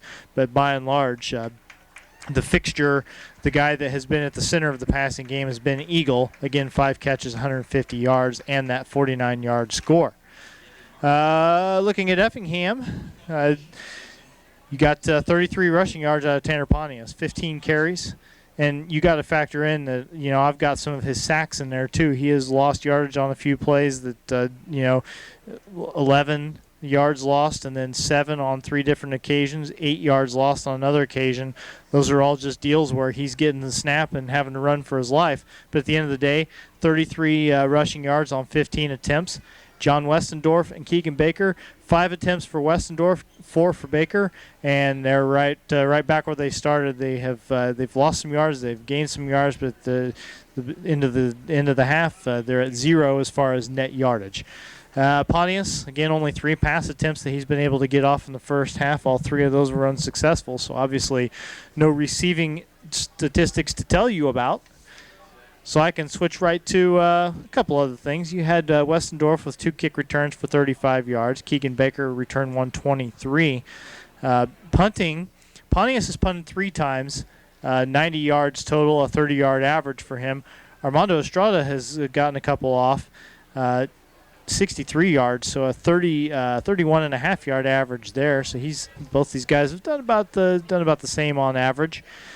Pontius, though, his last 2 have been really good. His first punt was only a 16-yarder. He kind of shanked it a little bit, got it straight up in the air, 39 and 35 since then. And I want to shout out Charlie Ring. This is somewhat unofficial because it happened very quickly in the middle of the field, but I'm going to call it about a 21-yard fumble recovery and return on a play for Effingham. It was a big play. It didn't result in a score, obviously, but at the time, Mahomet was driving, and the Hearts got the football back. For Mahomet, I did want to mention that Baum is also doing the punting, and he's kicked it twice. 77 yards, so 38.5-yard average for him. And really, that's it. Those are your statistics. And at the end of the first half, it is Mahomet-Seymour 7, Effingham nothing, Greg. And that field goal. Oh, 10-0. I'm sorry, 10-0. Yeah, I know the score of the game, folks. They did kick the field goal. You're right. It was a 26-yard field goal, and that was Kyle Walmer, number 58. He's also been doing the kicking off for them and has done a good job. But you're right, Walmer with the 26-yard field goal there in the second quarter slipped my mind, but it is 10-0, not 7-0. So there you have it. Effingham, though, they've only given up the 1 touchdown. They're going to have to get something going offensively, though. 33 yards in the first half. Obviously, you got to give some credit to Mahomet, but they're going to have to make some adjustments and see what they can do about getting some positive momentum going on the offensive side of the football. I'm happier with the defense. Yeah. 49 of that was on 1 play. Mm-hmm. They scored a 49-yard touchdown pass. You take that out of the equation, and really the Hearts haven't allowed much to the Mahomet offense. So all in all, pretty good job by our defense. The offensive line, though, man, we have to do something. And I will say, I mean, both lines, there's room for improvement. While Effingham has not given up a bunch of yardage, Baum has had a lot of time to throw the football. True. And I think Effingham's secondary has done a good job. Then there's just been some throws that have been, a little bit inaccurate. But yeah, the offensive line especially, and I know, we talked about it before the game, right? Lots of new guys stepping into their roles. It takes time.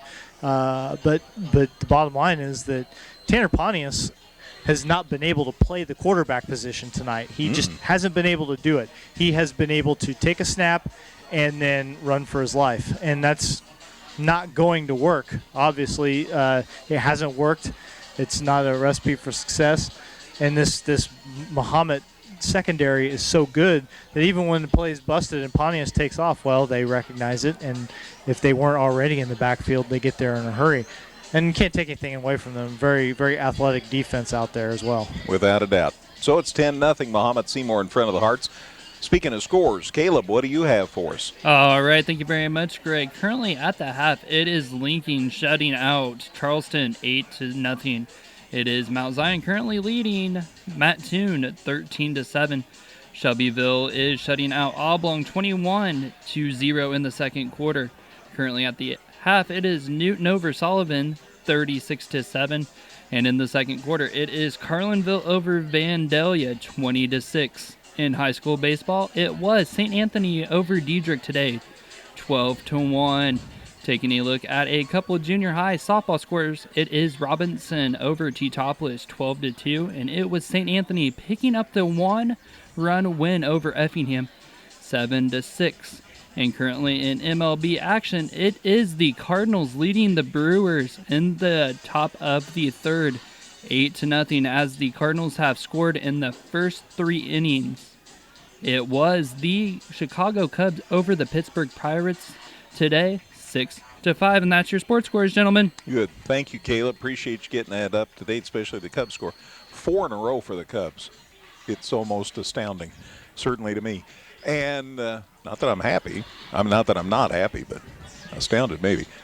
What's going on with the Braves, Dustin? They're in Colorado. It's early. They're ahead 2-1 in the second inning. All right. The National League East, the division that no one seems to want. It's been a really interesting season, but it looks like the Braves want it the most, so I think they're going to prevail. They've turned their season around, to be sure, but they're not the most talented team in that division, at least with what they've got left. But yeah, I don't know. I'll take 4 division titles in a row if that's what they get. But I think everybody's pretty much just fighting for the honor to get curb stomped by the Dodgers in the NLCS, because that team is ridiculous. They are really, really good. Atlanta just got swept by them earlier this week, and those games were so painful to watch because the Braves took a 1-run lead into the late innings a couple times, and I still knew they were going to lose because that Dodgers lineup is it's an all-star team, really, from 1 to 8, just guys that would be the second, at least the second or third best player on any other team in the league, and they're all on the same roster. No argument here. So we'll see what transpires over this last 30 days of the regular season. Cardinals are fighting for the second playoff spot, so Cardinal fans have a little momentum. Cubs are hoping to win the 5th in a row tomorrow. That's what it's come down to. We'll remind you again, we will be at Charleston next week as we continue. It seems like we have 1 on the road and 1 at home and 1 on the road, and that's pretty much how it's going to be all year, except we have a 2-game road trip to Mount Zion and Taylorville. Thank you very much for that. So that's another factor. You have a really good St. Teresa team last week. You have this Mahomet-Seymour team that has 18 people back from last year. Taylorville's a load. You know they're going to have plenty of momentum because they're mad because they didn't get to play the Hearts last year because of COVID. And Mount Zion is mad because we beat them. And holy cow, man, it doesn't get any easier. Yeah, I mean, and the word is that Mount Zion's really good. And then yet I hear that score tonight, that Mattoon is hanging with Mount Zion. Mm-hmm. So then that just, Mattoon has been a team that Effingham has been able to generally handle pretty well in Apollo Conference play, especially lately, but that makes you start to think, well, that might be a tough matchup too. I don't think there's going to be a lot of easy games on the schedule this year. I mean, this is a tough schedule. And so that makes a game like this where you're in it at halftime. I mean, I know 33 yards at halftime, that's not promising, but you're in it. You're down by 10 points. Mm-hmm. And you really got to I'm not going to sit here and say that a week 2 game is one you have to have, but you put yourself in a bad spot if you get to the last 7 games on this schedule and have to win 5 of those. I mean, you really, really want to find a way to pull this one out if you can. And there's every opportunity to do that. We still have a half to go. Hearts have been a second-half team. Mount Zion in front of Mattoon 13-7 at halftime. Just to double-check on that. Nolan Arenado has hit a homer, his second of the game. And so all of those things. Again, a reminder, no baseball tomorrow morning. They got together today, and I think everybody looked at the forecast and said, well, so there is no baseball tomorrow. We were going to have St. Anthony at Altamont, 10 o'clock game tomorrow morning. Well, it's probably already going to be raining by 10 o'clock tomorrow morning. So the game's been rescheduled. It's officially a doubleheader. I think it's going to be one of these where it's the starters in the first game and some other guys get an opportunity in the second game. That's some mixture usually is how that goes. Anyway, they moved it to Wednesday, September 15th. It's a 4 o'clock start. So if you're planning on seeing that, which ought to be just a heck of a game, St. Anthony and Altamont, they are not going to play tomorrow. That's going to be Wednesday the 15th at 4 p.m. We'll still plan to broadcast. It means I get to sleep in, right? Right. Well, I think we all do. I still won't be able to. We got 2 puppies at home that want to eat at like 4:30 in the morning every day, no matter what. So you're telling me it's not Mackie that's the problem? It's the puppies. Since she's sitting there. She'll sleep anymore, and she it's kind of nice on the weekends. But yeah. Too bad about the baseball game, but it'll give me a little more time also to prepare for my fantasy football draft tomorrow. How's that? Yeah, we had ours last night. I think I'm keyed for another 8th place finish. Yeah, I don't do any good at it either. We'll see how it goes. Kickoff, Armando Estrada gets a foot into one. Boy, he buried it. Gets it inside the 5. The ball's taken at about the 2-yard line by Mahomet. They come to the near sideline. That's Dream Eagle. He does everything. No, it's not. That's and Rogers. He gets loose. He came to the near sideline. He reversed his field. He may go all the way. He is going to score, and he does score a touchdown. Goodness sakes. Quentin Rogers came to the near side. Again, he took that ball inside his 5-yard line, came to the near sideline. Everybody was after him. You thought, well, they're just going to run him out of bounds, until he turned and reversed field and went to the far side of the field and took it to the house for a touchdown. 18 seconds that it took him. That's a 98-yard kick return on paper, but by the time you figure him running all the way across the field, he probably ran about 120 yards with that football, and nobody was ever able to bring him down. And, boy, what a way to start the half. Yeah, exactly how you didn't want the second half to start. So now it's 16-0 Mahomet. There's the extra point try. It looks good, but he shanked it. No good. 11:42 to go, third quarter. Hearts now down 16-0. Back with a kickoff in a minute on 97.9 XFM. Local, secure, enduring, and more convenient than ever, Washington Savings Bank is located in Effingham, Mattoon, and anywhere you are with their 24/7 virtual branch. Member FDIC. Come see all the redesigned Chevrolet and Toyota models at Dan Heck Chevrolet Toyota, located south Route 45 here in Effingham, or at danheck.com. Well, we've had a 49-yard touchdown pass. We had a 98-yard kickoff return. Hi, buddy. My nephew Hayden, who will be starring in JFL tomorrow. Thanks for coming up, man. You doing all right? And then we had a field goal. So that's how it's 16-0 Mahomet-Seymour. And the kick is taken by Keegan Baker. He takes it back out across the 25 to near the 28-yard line. So that's where the Hearts will set up shop. And Dustin, boy, you just are hoping for some time, and hopefully things are going to work out. Yeah, I mean, I think this possession is going to, tell a lot of the tale here. What is Effingham going to try to do differently to just get anything going? They're going to have to, and you got a lot of work to do now, down by 2 touchdowns and a field goal. Yeah, there is JFL football here tomorrow, so keep that in mind. Hopefully it won't be raining and they can get those games in. There's the snap. Here's the handoff. No, it's not handed off, and kind of more of the same as Pontius goes down pretty quickly. Yeah, and that's you're right. That's a play design that we saw a lot in the first half, and the Hearts go right back to it. Able to pick up, a yard, but Mahomet was pretty much all over it. They'll give him a yard to the 28, so it's 2nd and 9. Just into the second half, Hearts down 16-0 now. Pontius, deep drop. Estrada in motion from the far side of the field. They're going to run a sweep. Haven't seen that yet tonight. Armando gets the football out near the 30. Long way left and right, but tried to turn it up the field. Might have got a yard to the 29. So it's 3rd down and 8. Yeah, they did that once last week at St. Teresa, and Estrada had a pretty good gain on it. This time, there wasn't much there. This is just a pretty doggone good Mahomet-Seymour defense. 16-0 Bulldogs. 10:24 left in the third quarter. Hearts travel to Charleston next Friday night.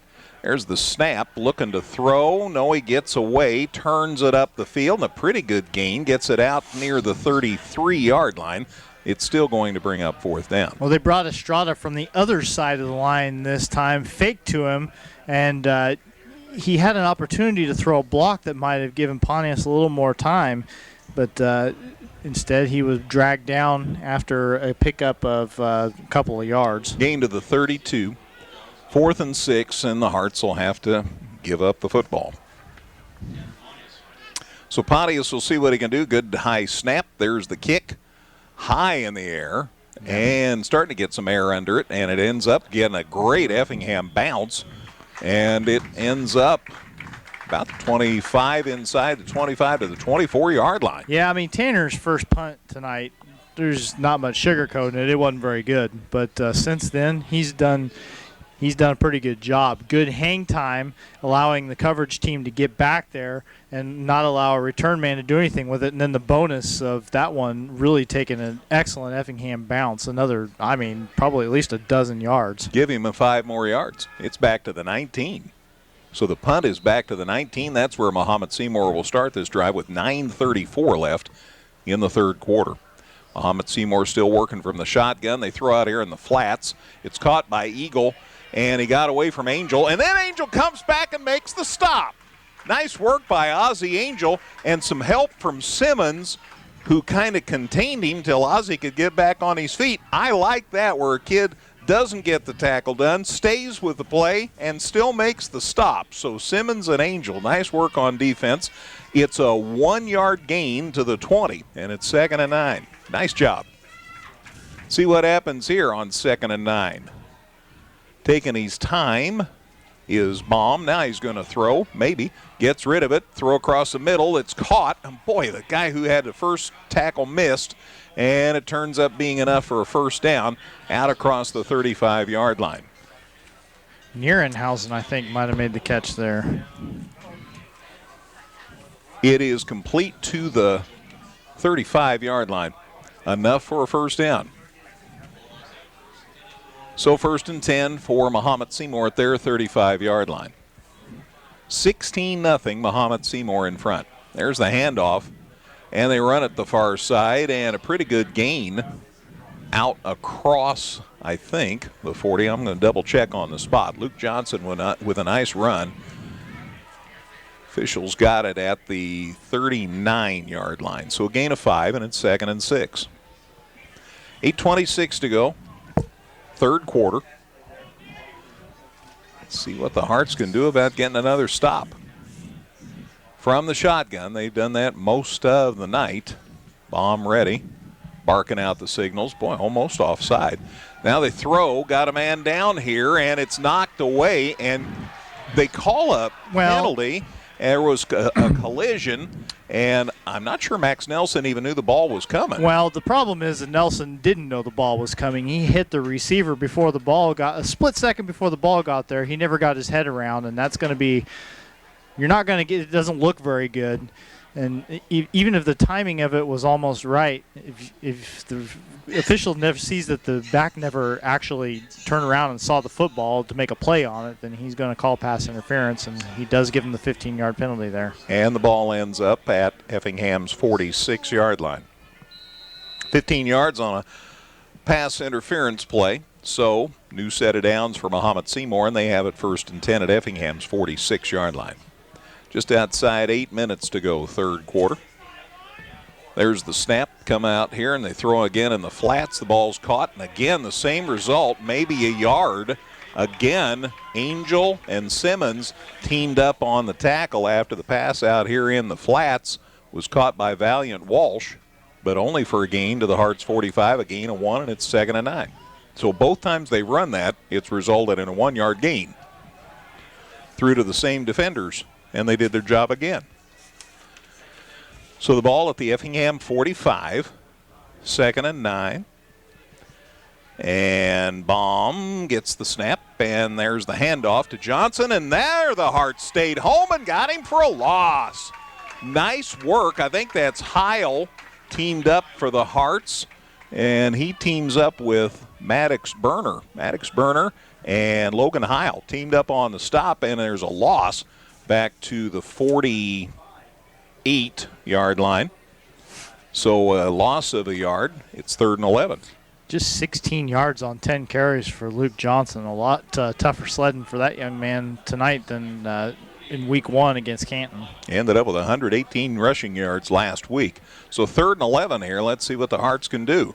Low snap. He's got it. Looking to throw. Throws it. A little air under it, and it's caught. Nice. Nope. There they do. Signal it's good. And it's a catch inside Effingham's 20-yard line. They'll mark it at the 16. So a 30-yard pass completion, or thereabouts. 32. And the gain is to Effingham's 16-yard line. 184 receiving yards for Dream Eagle now. That was his 8th catch. Boy, they had played such good defense so far in this series. But a big pass play there. All right, so 1st and 10. The handoff. Johnson coming to the near side. Sweeps and gets it inside the 10 before they run him out of bounds. Noah Jones got over there and made the stop. But a gain, and that's all they care about. They're just trying to kill clock, gain yardage, and do what they can to keep the motor running. He gets it to the 9. Gain of 7 at 2nd and 3. They're already in front. Mahomet-Seymour is 16-0, and they're inside the Hearts' 10-yard line. Again from the shotgun. Baum waits. There's the snap. Hands it to Johnson, and down he goes. Heil again. Logan Heil says, come here. And they took him down in a hurry. A loss back to the 12, a loss of 3, Dustin, on that nice play by Logan Heil. Gotten to call Logan's name a couple times on this drive with some pretty positive results for him. So a loss of 3 back to the 12. And let's see what happens on 3rd down. There's the snap. They hand it off again to Johnson. They're running up the middle, and the Hearts are having none of it. No, he stays on his feet, and he got near the 8-yard line. It's going to be close to a 1st down. Got a lot more out of that than you thought he might. At first contact, it seemed like he was destined for maybe the line of scrimmage, maybe not even that far, but he just kept dragging the pile. Dalton Fox and friends got over there. It's a gain to the 8. It's not enough for a 1st down. It's 4th down and 2. 4th and 2 for Mahomet-Seymour. They are at the Hearts' 8-yard line. You talk about a big play. This is it. See what happens here. 4th and 2 at Effingham's 8-yard line. And the Hearts already down 16-0. They run it up the middle, and Johnson has the 1st down. He gets close to the 5-yard line, maybe inside the 5, and it'll be 1st and goal for the Bulldogs. They'll mark it right at the 5. So from the 8 to the 5, a gain of 3. They only needed 2. So 1st and goal for Mahomet-Seymour at the Hearts' 5-yard line. 4:44 to go in the 3rd quarter. 16-0, Mahomet-Seymour leading Effingham. Boy, now you've got to change your whole mode of operation. You got to keep them out of the end zone. And they already showed they can kick a field goal. So let's see what happens here. New set of downs. Might add more people moving than are allowed. It's a procedure penalty, I think, on Mahomet-Seymour. We'll double check. Dead ball. Ball start on the offense. Love it when the referee agrees with me. So a 5-yard walk-off back to the 13-yard line. First penalty of the half for Mahomet. They did have 5 of them, so in the first half they can make a mistake here and there. Sorry, they had gained to the 5. That's back to the 10 as far as the penalty. So still 1st down. Still goal to go, but now it's at the 10. There's the snap, looking to throw. Out in the flats, it's caught out here, and down he goes. They lost yardage on that play. There's Heil again. And some help along the way from, I'm not sure. I thought I saw number 5 for Effingham. I don't have a number 5. Maybe I'm wrong. Maybe it was Simmons, number 6. Anyway, lost 2. It's 2nd and 12, or 2nd and goal at the 12 here. They're throwing the end zone, and the ball is caught for a touchdown. He went to the far corner of the end zone, had 2 defenders. There is a flag, and I think it may come back.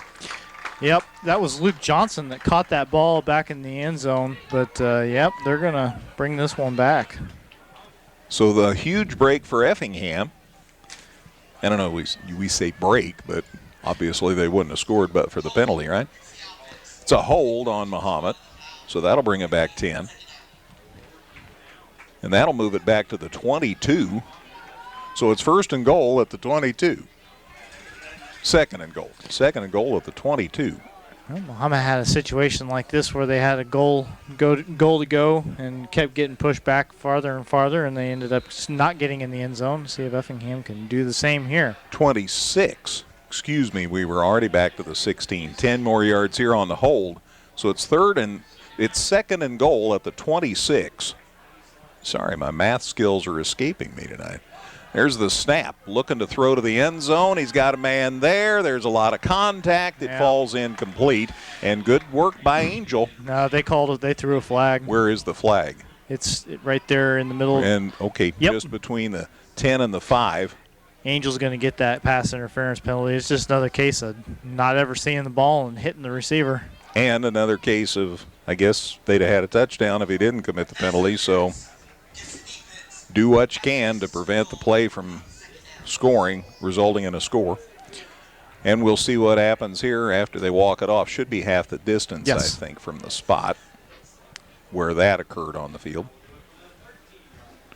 Yep. So the 13. From the 26 to the 13, half the distance. So it's still second and goal. Now it's at the 13.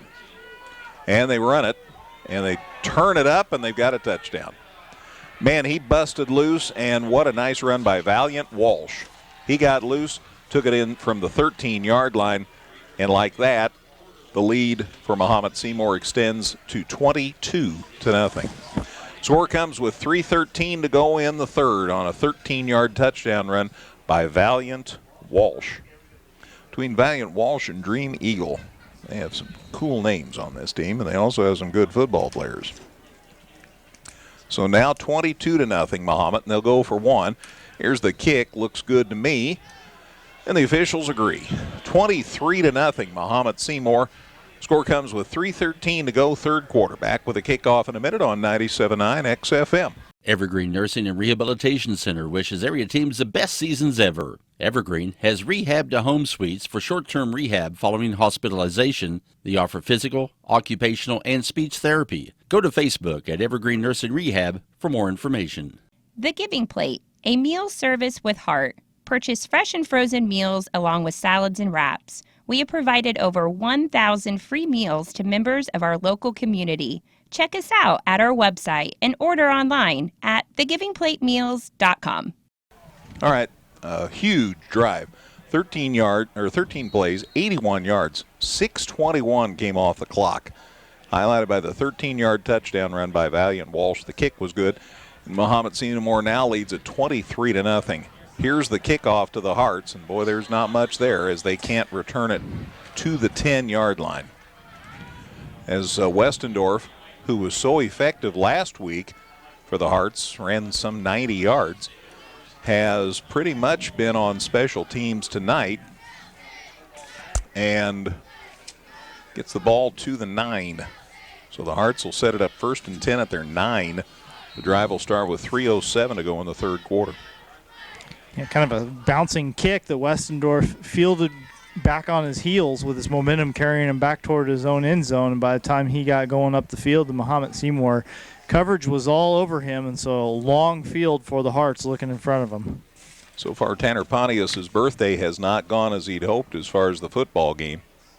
He sets it up first and 10. There's the snap. He fakes the handoff. There's a flag. He goes to the far side of the field, and he's got a big run going. He has the first down, but let's see what the flag's about. Effingham had 2 different guys in motion at the same time in the backfield. I imagine that's what it's going to be, some sort of a procedure penalty. Referee just signaled the penalty is against the Hearts, so it will come back. Nice run by Pontius, but all for naught. Illegal shift. Yep. 2 guys in motion, same time. They don't hardly ever let you do that. So they'll bring it back.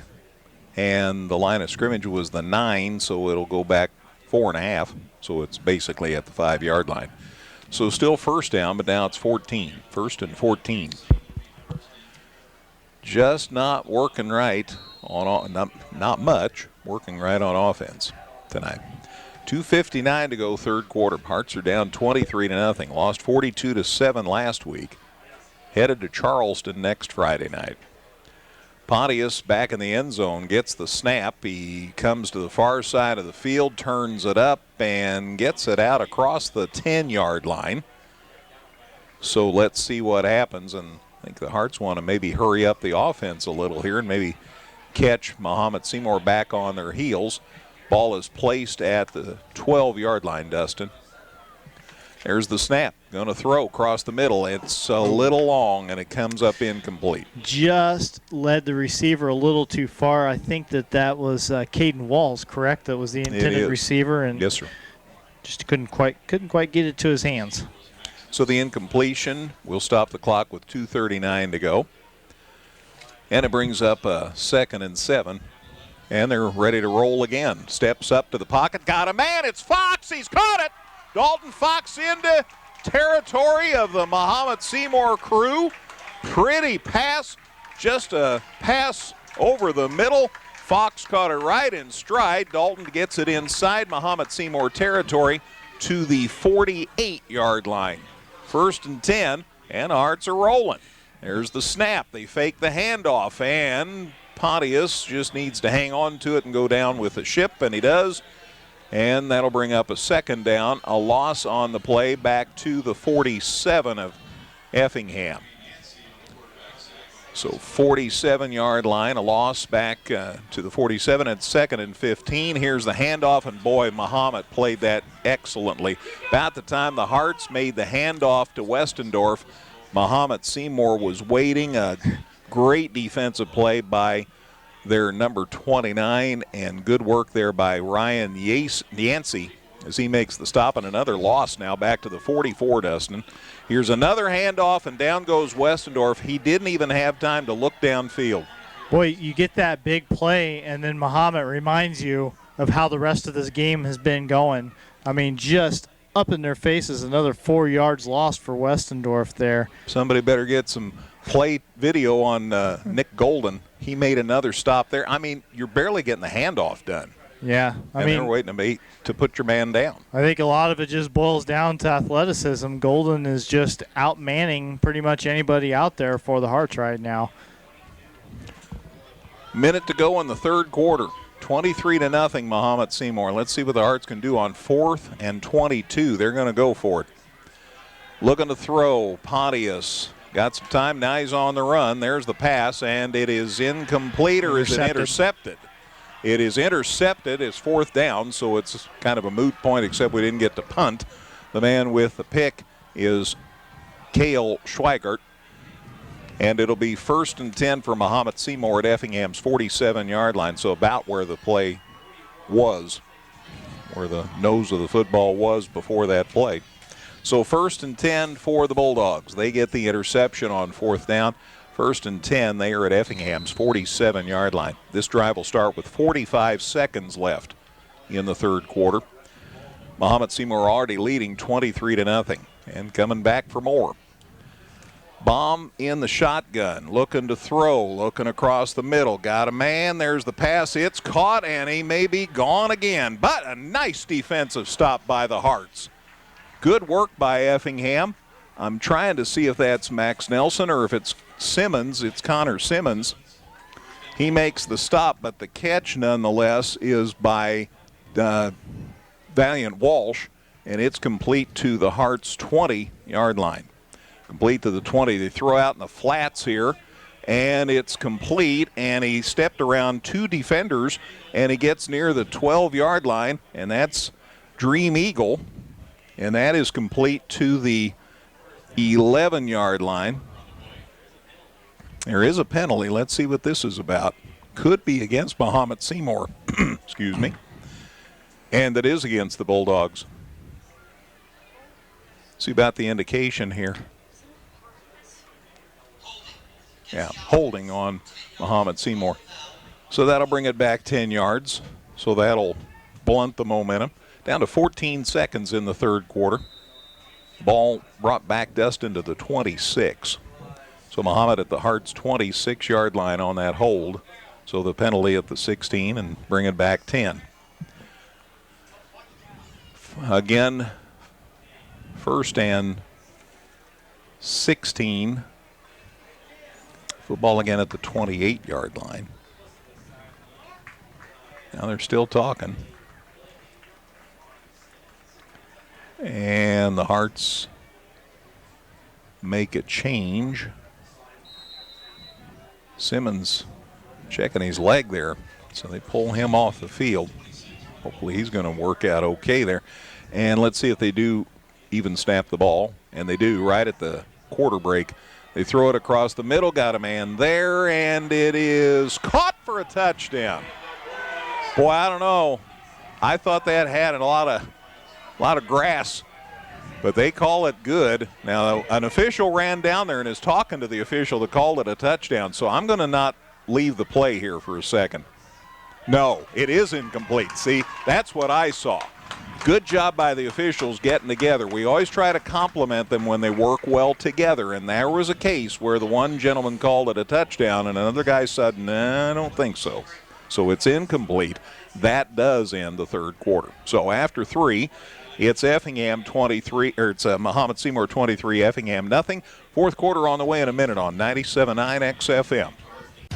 Whether you're in the market to purchase a new or pre-owned vehicle, Northside Ford on North Color Drive in Effingham will find a vehicle that works for you. Check out Northside Ford's selection of cars, trucks, and SUVs today. Local, secure, enduring, and more convenient than ever, Washington Savings Bank is located in Effingham, Mattoon, and anywhere you are with their 24/7 virtual branch. Member FDIC. We head into the fourth quarter. Mahomet-Seymour in front of Effingham, 23-0. Ball is at the 26-yard line. And after the incomplete pass, it's second and 16. I got a feeling if the game was a little closer, the Mahomet sideline would have been pretty fired up about the fact that it was called a touchdown initially and then wiped off, regardless of whether it ends up, whether it was the right call or not. Second and 16, Mahomet-Seymour. There's the snap. Here's a pass, and it's dropped. Threw it too high. The intended receiver that time was Nolan Nierenhausen, and Mom just put a little too much air under it, and it's incomplete, and that'll bring up third and 16. Stops clock with 11:57 to go in the fourth quarter. That breaks up a stretch of 7 straight completions for Baum, though. He had gotten up to 16 for 28 for 267 before that incompletion there. Still having himself a pretty nice night. Back-to-back good performances by this junior quarterback. Threw for 279 yards last week in their opener against Canton. So it's third and 16 at the Hearts 26. Looking to throw. They go deep. Got a man, got a defender, and it is caught for a touchdown. Great catch, as I got to tell you, the Hearts defender was doing everything he knew to do. And the only problem they had was when they went up for the jump to applaud there, they missed each other. But Quentin Rogers won't worry about that because he caught a touchdown pass. Heck of a catch. And that extends Mahomet-Seymour's lead to 29-0. The score comes with 11:50 to go in the fourth quarter. Well, Hearts did what they could, but a heck of a catch by Quentin Rogers for the score. And now they'll kick for one. And that would make it, here's the kick. It looks up. It looks good. It is good. And it's 30-0. 30-0, Mahomet-Seymour leading Effingham. Back with a kickoff in a minute on 97.9 XFM. Come see all the redesigned Chevrolet and Toyota models at Dan Heck Chevrolet Toyota, located south Route 45 here in Effingham, or at danheck.com. Evergreen Nursing and Rehabilitation Center wishes area teams the best seasons ever. Evergreen has rehab to home suites for short-term rehab following hospitalization. They offer physical, occupational, and speech therapy. Go to Facebook at Evergreen Nursing Rehab for more information. That drive 5 plays, 27 yards, highlighted by the 26-yard pass reception by Quentin Rogers. The kick was good. 55-second drive puts Mahomet-Seymour up 30-0. And the kickoff goes into the end zone for a touchback, so it'll bring the ball out to the 20. That's where the Hearts will set up shop with 11:50 to go in this one. And we'll remind you, next week Effingham travels to Charleston to take on the Trojans in Apollo Conference action. Kickoff at 7 o'clock on what used to be Trojan Hill. And we'll have it for you right here on 97.9 XFM.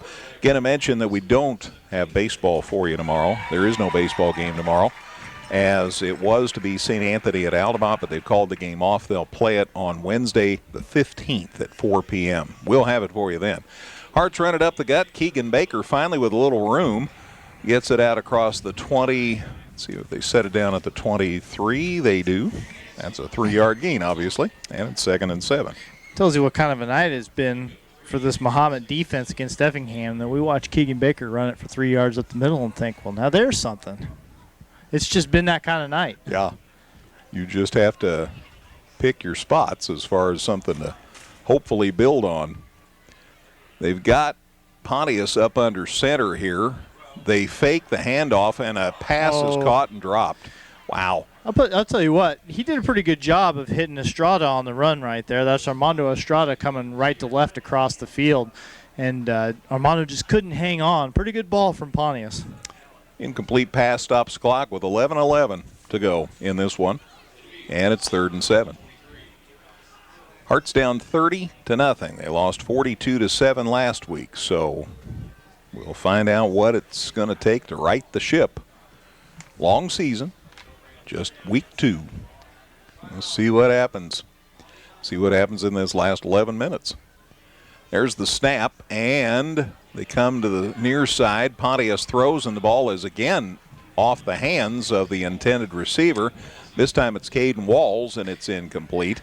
And that'll bring up 4th and 7. I'm not saying it would have been an easy catch. No, it was behind him a little bit. He was having to reach behind him as he was going toward the Effingham sideline. Pretty well covered, too. So another 4th down, and this deep in their territory. Even with the score being what it is, the Hearts are going to have to punt. Yeah, Estrada's going to punt this time. Armando back as Pontius trots off the field. There's the snap. He takes his time, gets it away, left foots it, and a nice kick. And they're going to just call it off and say let it roll. And the Hearts tag the ball out at their own 43-yard line. So that's where Mahomet-Seymour will take the ball at their 43-yard line. Pretty good kick by Estrada.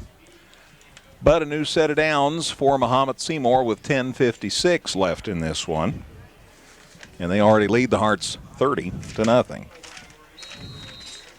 Yeah, I would expect maybe Mahomet to start running the football a little more, try to just run the time off the clock here. They like to throw it, but with a 30-point lead, you'd think that they just want this. They want to get this game over with and get out of here without anyone getting hurt or anything like that. Bomb from the shotgun. There's the snap. He does hand it off, coming to the near side. And a gain to about the 49 for Luke Johnson. And that'll make it 2nd and 5. Has not been the easiest sledding for Mr. Johnson today. Hearts have done a pretty good job of containing him. 2nd and 4, I'm sorry. Don't agree with the scoreboard, but it's 2nd and 4. Here's a handoff again to Johnson, going to the far side of the field. He has the first down and then some. Ran into an Effingham kid, bounced off him and got a few more yards. And he gets it inside Effingham's 40-yard line.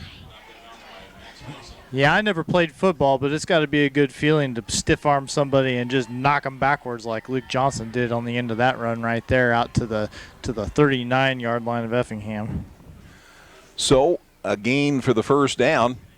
And they run it up the gut again. Johnson again on the prowl, and he's got a first down and then some, and he's still on his feet. He may be gone. He is near the end zone, and they say he is out just shy of the end zone, Dustin. Boy, he is knocking on the door. I saw the pylon move.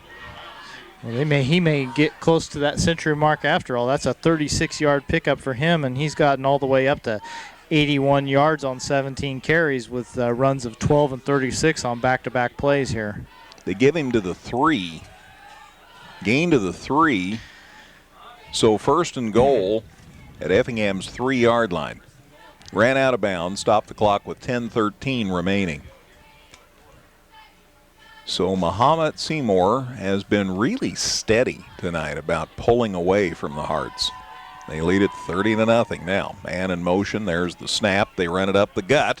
That's Johnson. He's near the goal line. Is he in? Yes. Touchdown, Mahomet-Seymour. So a 3-yard touchdown run for Luke Johnson extends the lead to 36-0.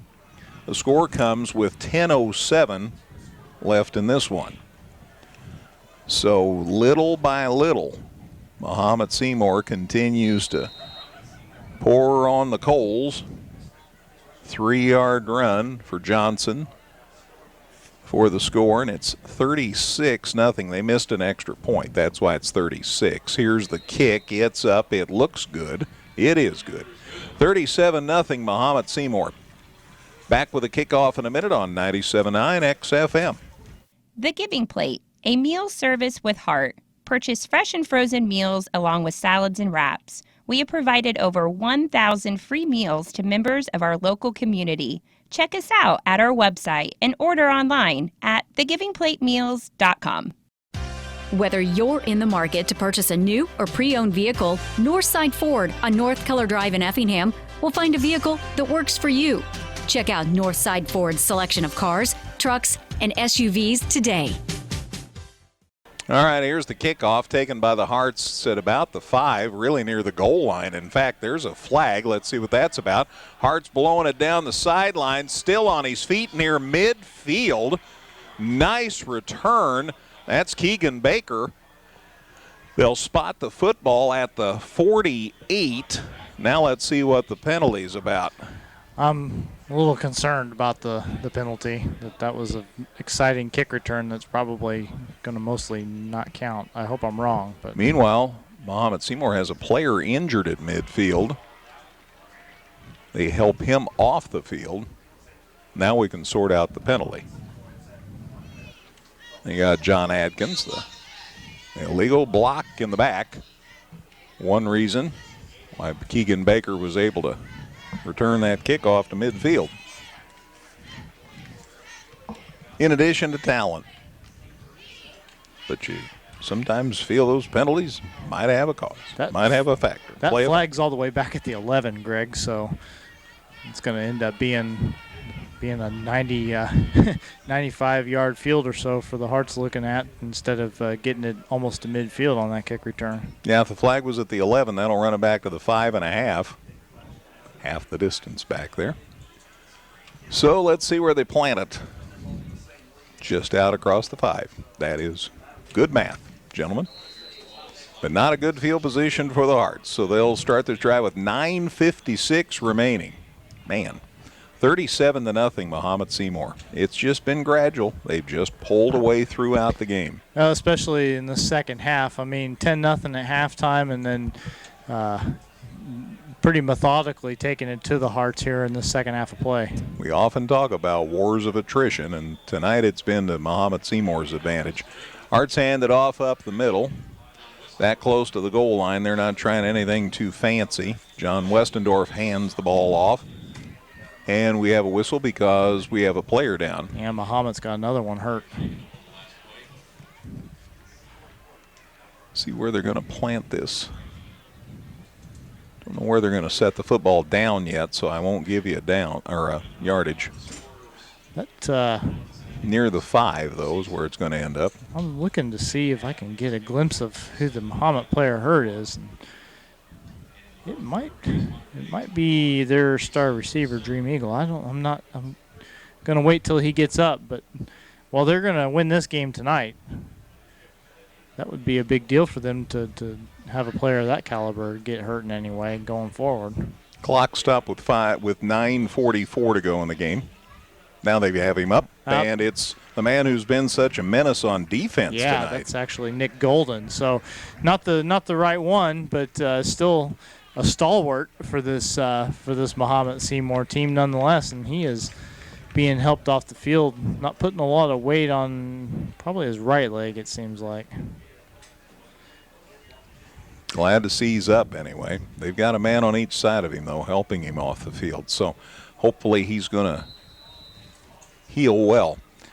2nd and 12 is the call. The ball is on the 4-yard line. There's the snap. There's the handoff. Keegan Baker gets to the outside, gets it out across the 10 before he's bulldogged down. Looked like steer wrestling. Another flag came in, though, during the run. They tackled him awfully high, but I think this penalty's away from the ball. Yeah. Flags at the 5, half the distance, around the 3, 2.5 officially. So still 2nd down. 2nd and 14 now. 37-0 Mahomet-Seymour. You know, we have been so blessed with success at Effingham in recent years. This is even tougher to take, to see the start of the season so far. But don't give up on these kids. It's a young ball club. Long way to go. Let's see what happens. A pass out here and lots of contact. And there's a flag, as I saw Mr. Caden Walls sink slowly into the west. I was hoping for a flag, and there it is. Yeah, Jake Waldinger on the coverage there, and deemed to be a little too good a coverage, a little too physical with the ball not there yet. He rode Caden Walls down to the turf there as the ball was still in the air. So 15-yard penalty, and at this point you'll take whatever you can get for Effingham as far as moving the ball down the field. Get him away from the goal line. That's one key. So the nose of the football on the 17-yard line. So they were back to the 2.5 and a 15-yard walk-off out to the 17. And a new set of downs. Yeah, so Effingham's 4th first down of the game comes by penalty. Up under center, Pontius gives it. No, he faked the handoff. Got a man down here, can't get there. Caden Walls was the intended receiver, and by the time he got to his spot in the middle of the field, the ball was already bouncing on the turf. I thought that he was going to be able to get to that spot. Walls did have a step on the coverage, and it was single coverage. He just could not quite get to where he needed to be. Pretty good throw, but led him a little too far. So incomplete pass, stops clock with 8:58 remaining. It's 2nd and 10. An opportunity to see the JFLers out here tomorrow, weather permitting.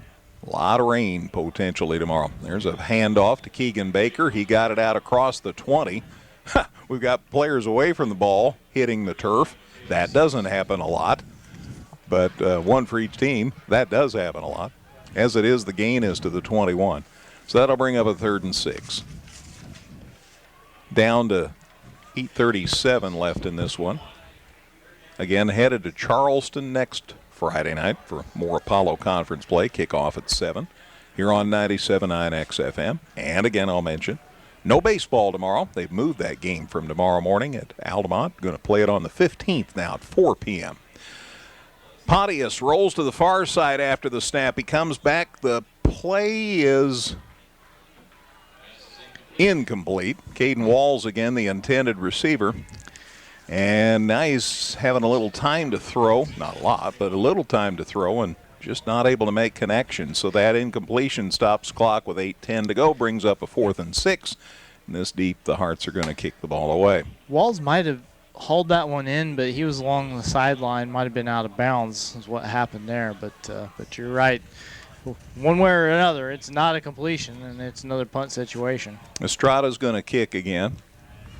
Good snap, takes his time, left foots that thing out of there and hammers it into Mahomet-Seymour territory, and it's tagged out by Noah Jones at the 45-yard line. So that's where Mahomet-Seymour will set up shop. 1st and 10 at their 45. This drive will start with 8:01 left. Appreciate as many fans as have stuck around for this one. Don't give up on this game. And it's such a young ball club. A lot of the kids we're talking about are underclassmen. You just have to, and as Coach Hefner talked about with the weird season, as we agreed to call it, these kids didn't get much chance to play varsity ball. So this is their first try, and hang with them, gang. Oh, bad snap.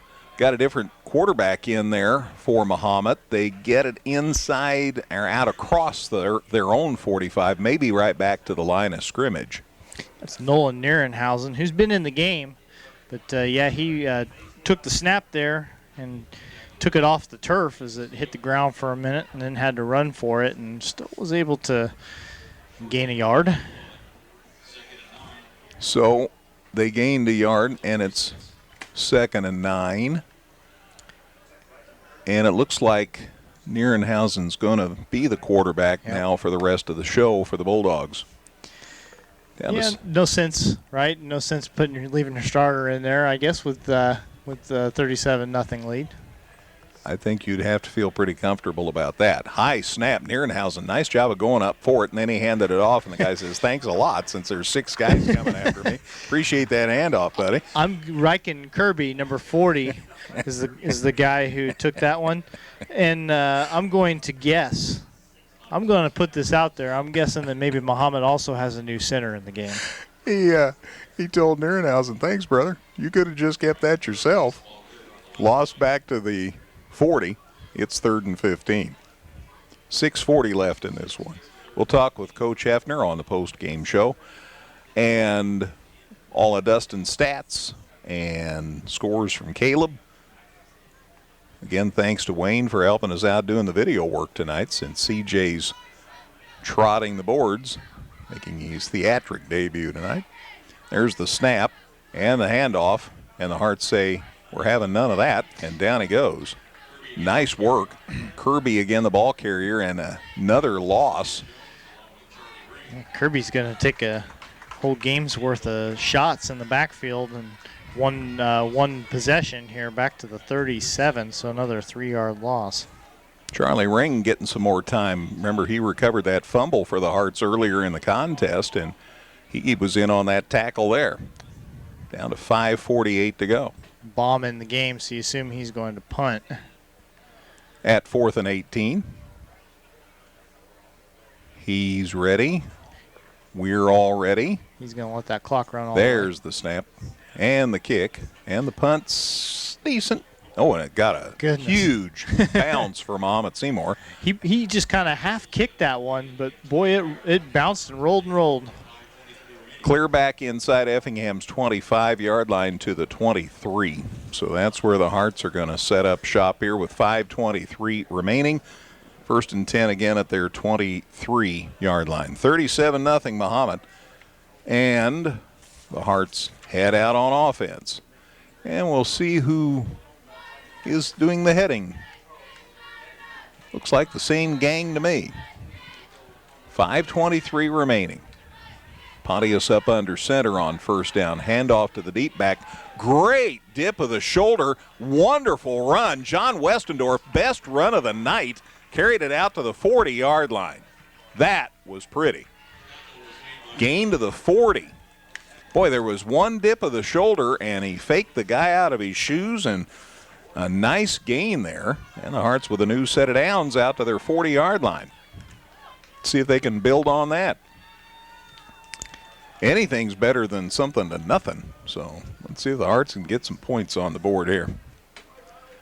Pontius again stays up under center on 1st and 10. Handoff again, Westendorf. Look at the hole. He comes to the near side. He's inside Mahomet's 40 near their 35-yard line. Holy cow. So all of a sudden, the Hearts are blowing and a-going here. The gain is to Mahomet-Seymour's 37-yard line. So a big chunk of gain. And, man, something has changed, and Westendorf getting some carries among it. Pontius back out into the huddle. They bring Caden Walls here to the near side. Got him split, and then they've got Estrada wide right. Handoff. Westendorf going far side, got another first down, and he gets it inside Mahomet-Seymour's 20-yard line. And I don't know whether it's maybe Mahomet's got some different kids in on defense, and I'm not wanting to slight John's performance in the least, but my goodness, all of a sudden he's gaining yardage in chunks, and he gets the ball to the Mahomet-Seymour 20-yard line. Plenty enough for a first down. We're down to 3:48 left in the game. Hearts down 37-0. Well, I'd love to get a score on the board. Pontius again up under center on 1st and 10. Handoff, Westendorf up the middle. John still on his feet and takes it inside the 15-yard line to the 14-yard line. A 6-yard gain. And boy, the Hearts are just getting the ball down the field in chunks. Group tackling there is Westendorf. It took about 4 white jerseys to finally bring him to the turf there, and that set it down just inside the 15 at the 14. So another 6-yard pickup for John. So he gets himself up 54 yards on 12 carries now, and he was at negative yardage. Well, no, he was at 8 yards on 9 carries going into this drive, actually. Hearts send a man in on the line. That is K.C. Kuhlman. There's a ball up the middle and not much there. That time, Westendorf is slowed. Gain to the 13, so gain of 1. So it's 3rd and 3. Down to 2.5 minutes to go. No matter what personnel Mahomet has on the field right now, you know that they want to try to preserve that shutout. So there's still, 2 minutes and 20 seconds to go in a blowout game. They still are going to be out there getting after it here. Walls is split down here low to the near side. They run it up the middle, and boy, they just pounded Westendorf. Holy cow. Yeah, he took as much room as he's had to run during this drive. He had that little to maneuver in as he got shot back to the 15, loss of a couple. You get down to the red zone, the angles aren't the same. You don't have quite as much field to cover. Yep. Able to bunch things up a little bit, and that's exactly what they did. John, no worse for wear there. In fact, he comes off the field, he's kind of holding his ribs a little bit. Nose of the football on the 15, and maybe that's been a problem for him all night.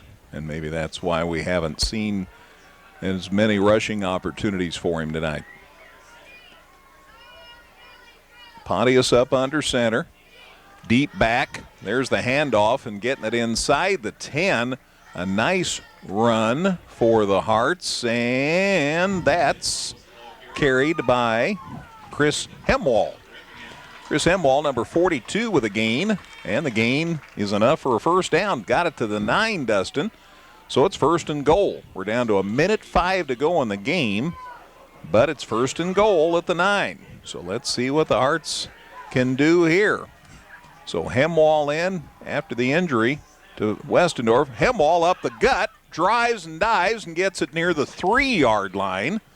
Hearts have all their timeouts left. Let's see if they might use one. Probably not. Hemwall the gain to the 3, almost the 2. Almost the 2. We're down to 35 seconds left. So it's 2nd and goal inside the 3-yard line. There's the snap, handoff up the middle. Hemwall diving and driving. It looks like he's in. Touchdown, Effingham. The Hearts are on the board. The score comes with 23 seconds left. But there's something on the board.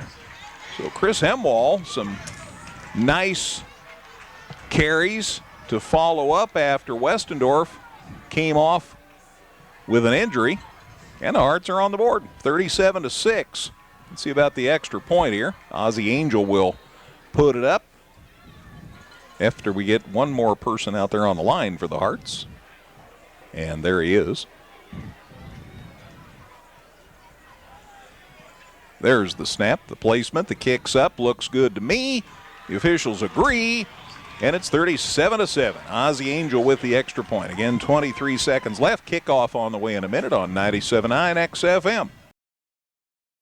Local, secure, enduring, and more convenient than ever, Washington Savings Bank is located in Effingham, Mattoon, and anywhere you are with their 24/7 virtual branch. Member FDIC.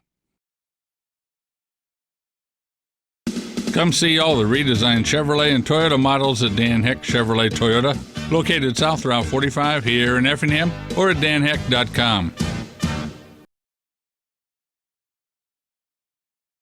23 seconds left. That drive for Effingham, 9 plays, 77 yards, took 5 minutes off the clock, highlighted by Chris Hemwall's 3-yard touchdown run. The kick was good by Ozzie Angel, and the Hearts are on the board. It's 37-7. Again, 23 seconds left. I don't know if they'd try an onside kick with this little amount of time or not. You like to practice those things. And they don't. Short kick, in fact, but not a squib kick. And it's caught right about the 20. So the kick by Armando Estrada, taken right about the 20-yard line, maybe out across the 20 at the 21. So with 21 seconds left, I'm guessing Mahomet-Seymour will take a knee and be happy to be 2-0. The Hearts have been very successful against Mahomet-Seymour in recent seasons. By the way, shout out to Matt Hensley, the AD at Mahomet-Seymour, longtime friend, AD at St. Anthony for many years. And there is the knee, the aforementioned knee, and that'll end the game. So the knee, officially, in case you really need to know, Wyatt Baum was back out there to take the knee, and that'll end the game. Final score, Mahomet-Seymour 37, Effingham 7. So the Hearts are 0-2, Mahomet-Seymour 2-0. We'll talk about Dustin's stats, the scores on the way from Caleb. I'll recap the scoring. We'll visit with Coach Hefner. It's all on the way in a minute here on 97.9 XFM. Evergreen Nursing and Rehabilitation Center wishes area teams the best seasons ever. Evergreen has rehab to home suites for short-term rehab following hospitalization. They offer physical, occupational, and speech therapy. Go to Facebook at Evergreen Nursing Rehab for more information. The Giving Plate, a meal service with heart. Purchase fresh and frozen meals along with salads and wraps. We have provided over 1,000 free meals to members of our local community. Check us out at our website and order online at thegivingplatemeals.com. This is the Pro Rehab Postgame Show. Pro Rehab is your best choice for physical therapy. Call 217-606-3004. Final score here at Klosterman Field on the home opener night. Mahomet-Seymour 37, Effingham 7. So the Hearts 0-2. Mahomet-Seymour improves to 2-0. Mahomet-Seymour 1-0 in the Apollo, and the Hearts 0-1 in the Apollo. Scoring tonight was pretty much all Mahomet-Seymour except for the last score of the night. Mahomet-Seymour scored with 5:57 to go in the first quarter. They got the ball at Effingham's 49, and Mr. Baum threw a 49-yard touchdown pass. Kick was good, and just like that was 7-0 Mahomet-Seymour. Again, the score with 5:57 to go in the first quarter. That came after the Hearts had taken the ball to start the contest. They then scored with 3 minutes left in the second quarter on a field goal, 26-yard field goal, and that extended their lead to 10-0. Again, that came with 3:50, in the second quarter to extend the lead to 10-0. Then, with 11:42 to go in the third quarter, Mahomet-Seymour got a kick at their 2, and Rogers returned at 98 yards for a touchdown. And the kick was good, and it was now 17-0. 18 seconds it took him that long to run the 98 yards. They scored again with 3:13 to go in the third quarter at the end of a really nice drive. 13 plays, 81 yards, took 6:21 off the clock, highlighted by Walsh's 13-yard run. The kick was good, and that extended Mahomet-Seymour's lead to 23-0. They then made it 30-0 as, that kick was not good. I need to make sure I make a note of that. No good on that kick by Walsh. That made it 23-0. 13-play, 81-yard drive, took 6:21 off the clock. Again, came with 3:13 to go in the third quarter, make it 23-0. Mahomet-Seymour then scored with 11:50 to go in the fourth quarter, at the end of a 5-play, 27-yard drive that took 55 seconds off the clock. And again, Quentin Rogers scored on a 26-yard pass play from Baum. The kick was good, and that made it 30-0. And they scored again with 10:07 to go in the fourth quarter. And that was at the end of a 4-play, 57-yard drive. And that was capped by Luke Johnson taking it in from 3 yards out. The kick was good, a 49-second drive. That made it 37-0, and that finally concluded Mahomet-Seymour scoring. The Hearts did score with 23 seconds left in the game at the end of a 9-play, 77-yard drive. John Westendorf gained a lot of yards on the ground. He got hurt. Chris Hemwall then came in and finished up and took it in, and from 3 yards out to cap a 9-play, 77-yard drive. Took 5 minutes off the clock. The kick was good, and the Hearts made it 37-7. So that's how things ended up, 37-7, your final score. Dustin's working on the stats. We'll check with Caleb for scores, and we'll visit with Coach Effner. It's all on the way on the postgame show. That'll be on the way in a minute here on 97.9 XFM. Hi, this is Jason Rohn with Fieldcrest Homes. Is finding a home that fits your lifestyle a challenge? Does the thought of building your new home seem nerve-wracking and stressful? Dream, design, build, live. Experience the Fieldcrest Homes difference. With over 25 years of experience in construction throughout Central Illinois, our collaborative approach using the latest technologies will allow us to bring your vision to life on time and on budget. Begin your journey towards your new home today by calling 217-240-0857 and visit our website at fieldcresthomes.com. Summer is for relaxation. At the Glenwood Assisted Living in Effingham, that is just what you'll get. Here you have the freedom and independence to spend your days however you like, without the day-to-day concerns of home ownership. This is Vanita Giglio, Administrator at the Glenwood Assisted Living in Effingham. We are continuing to accept new reservations, so let us provide you with retirement living at its best. The Glenwood Assisted Living, where the only things you leave behind are worries. We're back at Klosterman Field. Final score again. Mahomet-Seymour 37, Effingham 7. Dustin has lots of stats on this one. He looks ready to me, sir. I've got him. Let's get through it. Effingham outgained 369 to 155 tonight. Mahomet-Seymour 369 yards on 55 plays compared to 155 yards gained for the Hearts on 54 plays. Effingham 9 first downs tonight, 7 of them on the ground, 1 through the air, 1 by penalty. Mahomet-Seymour 15 first downs, 6 on the ground, 8 through the air, 1 by penalty. Effingham ended up with 115 rushing yards on 44 plays tonight, 2.6 yard average, and scored their lone touchdown in the ground game. Mahomet, 76 rushing yards on 25 plays, so Effingham really did a pretty good job of limiting them. 3.1 yards per attempt and 2 touchdowns for the Bulldogs. I will say this.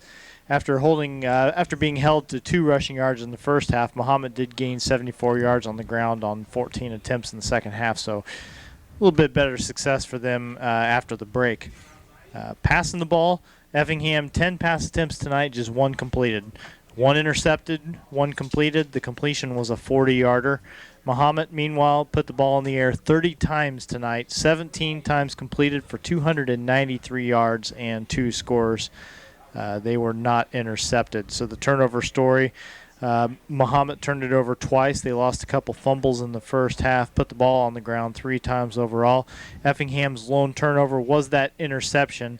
They did not fumble or did not lose a fumble tonight. Lost it a couple of times, lost the ball a couple times, but were able to gain it back. Penalties, 8 each. The Hearts, 8 penalties for 60 yards. Mahomet, 8 penalties for 70 yards. So there's your team numbers. Let's switch gears to some individual stuff. For the Bulldogs, the victorious Bulldogs, they got 84 yards on 18 carries in the run game for Luke Johnson. So despite the fact that he was being held in check. The last possession that he was on the field for, he gained 51 yards on 3 attempts to take his total from 33 to 84 and really make those overall numbers look pretty good. Valiant Walsh scored the other rushing touchdown for the Bulldogs tonight. His only carry of the night was a 13-yarder to pay dirt. Riken Kirby, 2 carries. He lost 9 yards. Nolan Nierenhausen took the ball twice for a total of a yard. Quentin Rogers had a run that lost 2 yards, and Wyatt Baum, the Mahomet-Seymour quarterback, lost 11 yards in the ground. But Baum threw the ball well, 17 of 30 for 293 and 2 scores. In fact, his last pass of the game was a 26-yard touchdown to Quentin Rogers. He threw a 49-yard touchdown to Dream Eagle. Eagle was the leading receiver for this Bulldogs team, 9 catches for 188 yards, including that 49-yard touchdown on his first catch of the game. Rogers not too shabby himself, 5 receptions for 57 yards. You had Valiant Walsh with 1 reception for 27 yards. Nierenhausen had a catch for 15, and Johnson caught 1 pass for 6. For Baum, he also punted 3 times for 117 yards for the Bulldogs tonight. That's a 39-yard average. That's pretty good. And we've got to mention Quentin Rogers with his 98-yard kickoff return as well. Effingham only kicked the ball 1 time tonight, only 1 kickoff. And it was a good kick, but it was a better return as Rogers took it 98 yards to the house for the score. And also for the Bulldogs, Cale Schweiert, 1 interception. He had the takeaway for the Bulldogs. As far as Effingham's individual statistics, John Westendorf, 53 yards on 14 carries, thanks to that big last possession. Tanner Pontius, 39 yards on 19 carries. Keegan Baker, 7 yards on 7 carries. Chris Himwall, 15 yards on 3 carries, including the 1 Effingham touchdown. And if memory serves correctly, it'd be his first varsity touchdown of his career. Tongue-tied, Armando Estrada, 1 yard on 1 carry. Real quick, Pontius, 1 for 10 passing for 40 yards. That was 1 completion to Dalton Fox. He was also intercepted once. He and Estrada each punted 4 times and had pretty much the same, about 33-yard average for each of them. And, of course, the fumble recovery for Charlie Ring. Coach Hefner has made his way up to the booth. Those are the numbers for this game, so I'll turn over the headset and let Greg take it away. Thank you, Dustin. I appreciate that. And we'll visit with Brett here for a second or two. And thanks for coming up. Yeah, no problem. Thoughts initially on tonight's action? Just very, very inept offensively. Very bad. Defensively hung in there best we could. Felt good at halftime, only be down 10-0 with but knew at the same time we were just sticking our finger in holes in the dam. It was just a matter of time before they broke loose, and at some point we were going to have to play offense. And we didn't block, we didn't protect, we didn't do a lot of things, and that's frustrating as a person in charge of the offense, as a person in charge of the offensive line. It's very frustrating. There's a reason that we've had a lot of success with these guys that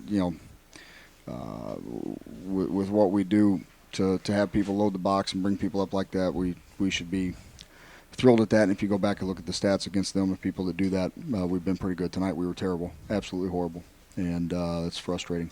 And you and I have talked about the youth and the lack of experience. At what point do you stop looking at that and say, hey? Oh, a big point. I mean, it's the only system they've been in, but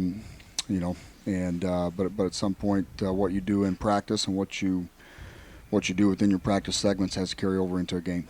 And right now it's not, and it doesn't matter. It doesn't matter whether we line up in 2 backs, 1 back, no backs. It doesn't matter. We were not very good tonight up front. Weren't very good last week up front, so that's frustrating. Yeah, I'm sure that's true. Last week it was a case where we were kind of blown out by the time we were through the first quarter. Tonight was more a war of attrition, but we kept losing ground. Yeah. I mean, like I said, we hung in there. They're too explosive offensively, knew they had two guys, and then the problem they put you in from a defensive standpoint that we've been spoiled the last few years is we had guys that could rush the passer, and we didn't have to bring extra people, and we could bring extra people when we wanted to, not because we had to. And we're not getting home with our down guys. So then you got to bring extra guys to the party, and when you do that, you open yourself up for wide receiver screens and things like that that they check to, and you're doing it because you can't get to the quarterback, and then you pressure and they catch you in a screen, and so that was kind of tonight, but hung in there. Like I said, felt good at 10-0 at halftime, knowing that we played absolutely horrible offensively, and then you get the opening kickoff, and then you're chasing it from there, and that certainly didn't help. Yeah. I know success moving the ball late in the game, but maybe that was matchups as much as anything. Yeah, I don't know. They had subbed. They'd subbed everybody out. We played our guys for a couple more snaps because at the end of the day they got to play again next week, and so they need reps and need to keep getting better. There is a case to be made for the fact that as well as Effingham has played in recent years, there's that big target on our backs, and everybody's going to look for an opportunity to get some revenge. I guess that's for lack of a better word. Yeah, I mean, it's no secret that for the last few years the conference has gone through here or Mount Zion, and it's just that's the way it is. But we knew it coming in, and they didn't do anything we didn't know they were going to do. We just just didn't handle it on either side of the ball. Physically, everybody okay? I don't know. I'll have to check with Troy. I think so. I think everybody's all right as far as I know. You like the fact, and getting back to the defense, and I understand that you talked about the fact that the offense needs to make some changes or at least execute better. The defense did a good job, though, when the opportunities presented it, because it seemed like big plays a lot. They hung in there. At some point when you play people that have I was super pleased with our defense all night. The kick return to start the second half obviously killed us, and then you're chasing it from there because you completely got to get it. But it didn't matter what we were in tonight. It didn't matter what we did. We didn't block a soul. And a team like Mahomet-Seymour is going to take full advantage of that with the offense that they can generate. Like I said, it's frustrating, because I'm at the end of the day I'm in charge of that group and in charge of. So ultimately, it falls to me. But very, very frustrating with our lack of ability to handle that. So back on the road next week, heading to Charleston, and we'll see what happens with the Trojans. Yeah, we'll take a look at film. It's like we told the guys, we'll take a look at film and see what needs fixed and come up with a game plan for them. Flush this one out and get ready to play the next one. This is we got a lot of growing up to do. We got a lot of guys with a lot of growing up to do. But still think we have a chance to have a pretty good year. We started out this way in 2018. Matter of fact, week 2 was a lot worse than this one that year. But that group decided they were going to grow up pretty quickly and start playing, and this group's got to do the same thing. 7 weeks to go. 7 weeks to go. Yep.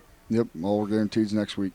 Very good. Somebody from COVID walks in or something like that. But yeah, next week it is. Very so we'll take a look at it and see what we can fix and try and come up with a plan for Charleston. We'll see you then. Okay, thanks, Greg. Thank you, Appreciate Brett. it. You bet. Hearts coach Brett Hefner. Appreciate him coming up, joining us here on the post-game show. Again, final score was Mahomet-Seymour 37, Effingham 7. And I have, thanks to Mr. Shack, Dad Shack, for letting us know about the tackle sheet. Let me get that to you here. And I can tell you that as far as tackles, Ozzie Angel had a good night kicking the ball and also tackling people. He had 5 stops tonight. Connor Simmons, we got to talk about him a lot tonight. He had 6 stops. Also 6 tackles tonight recorded by Edgar Castillo.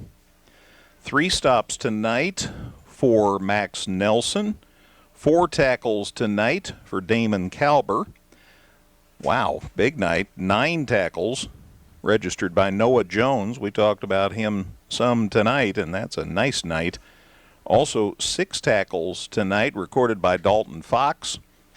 1 stop tonight for Maddox Burner. Tackle tonight for Cohen Woods. Logan Heil had 3 tackles and a stop tonight for Connor Thompson. So there is the tackle sheet. And thanks, guys, for sending that our way. Dustin's run through his stats. I've given you the tackle sheet. We also went through the scoring. Time to go to the scoreboard. And Caleb, what do you have for us? All right, thank you very much, Greg. Tonight in football action, it was Lincoln picking up the win over Charleston 14-6. Mount Zion got the win over Mattoon 31-7. It was Shelbyville picking up the tremendous win over Oblong 66-0. And it was Newton over Sullivan 50-6. Taking a look at baseball action from the high school level, it was St. Anthony over Diedrich 12-1. And in junior high softball, Robinson picks up the win over Teutopolis 12-2, and it was St. Anthony over Effingham 7-6. Now taking a look at MLB scores, it was the Cubs over the Pirates today 6-5. Currently in the bottom of the 7th, the Brewers picked up a couple of runs, but still trailed the Cardinals 10-2. And currently in the bottom of the 10th, it is the Orioles and the Yankees tied at 3. And that's your scores, gentlemen. Very good. Thank you, Caleb. Appreciate you getting us up to date. Again, final score here, Mahomet-Seymour 37, Effingham 7. So the Hearts are 0-2, and it's been a while since Effingham's been 0-2, Dustin. And maybe the fact that we've been so successful makes this even more painful and desirous of a different outcome next Friday night. Sure. I mean, nobody likes to lose, and especially in lopsided fashion for the first couple of weeks this year. But, I certainly don't think you can say that Effingham has had an easy schedule. They've played against quality teams, and that's kind of be the story of the year. I just really think that there's a lot of good competition on the schedule this year, and you have years like that where everybody else in the league or on your schedule just happens to be gelling at the same time, and the Hearts are going to have their hands full. But as you guys talked about just a minute ago, there's still good things to take away from it. Defensively, Effingham did some things tonight that. They're going to have to keep doing, and again, you'll have to figure out a way to move the football, or it's going to be a long season. And I'm not a coach; I don't know how to do this, but the coaches who do know how will refine that game plan and figure out what their personnel is capable of, and how they can adjust to how things have gone these first couple of weeks, and hopefully be able to do that in time to keep yourself in a playoff conversation throughout the season. But it's a tough road ahead. Just looking at how things shake out. Some perennially good schools, and then maybe some teams that are on the upswing. Every week's going to be a battle. Absolutely. Next week, it's Effingham at Charleston. Apollo Conference action kickoff at 7 o'clock right here on 97.9 XFM. Thank you, Dustin. Well, it was a pleasure to be here. Good night for football tonight. We can't, no matter what the score was, great night to be out and about and doing something. Great to be here as always. Absolutely. Thanks to Wayne Moran. Thank you, Wayne, for bailing us out tonight and helping record the game. I appreciate that. Let CJ be away. So appreciate Wayne helping us out with the video on tonight's game. Thanks to Caleb Moody back at the studios, and thanks to Mackenzie White, our technical director tonight. Yeah, I don't actually see her in the press box right now, so we'll it's the unseen hand. Well, the good thing is that nobody at home heard her. I was a little concerned about that, but she wanted to tag along. I said, you're going to have to be quiet for 2 or 3 hours, and that's not the easiest thing for that little girl to do, but she hung out and did a good job. So for her and everybody else, I'm Greg Sapp. One more time, the final score, Mahomet-Seymour 37, Effingham 7. Again, no baseball tomorrow morning. The game was to be St. Anthony at Altamont, but that's been postponed. They are now going to play on Wednesday afternoon, the 15th at 4 o'clock. And we'll have that contest for you then on KJ Country at 102.3. Have a great Labor Day weekend, everybody. Good night. Thanks for listening. This has been a production of Premier Broadcasting Incorporated.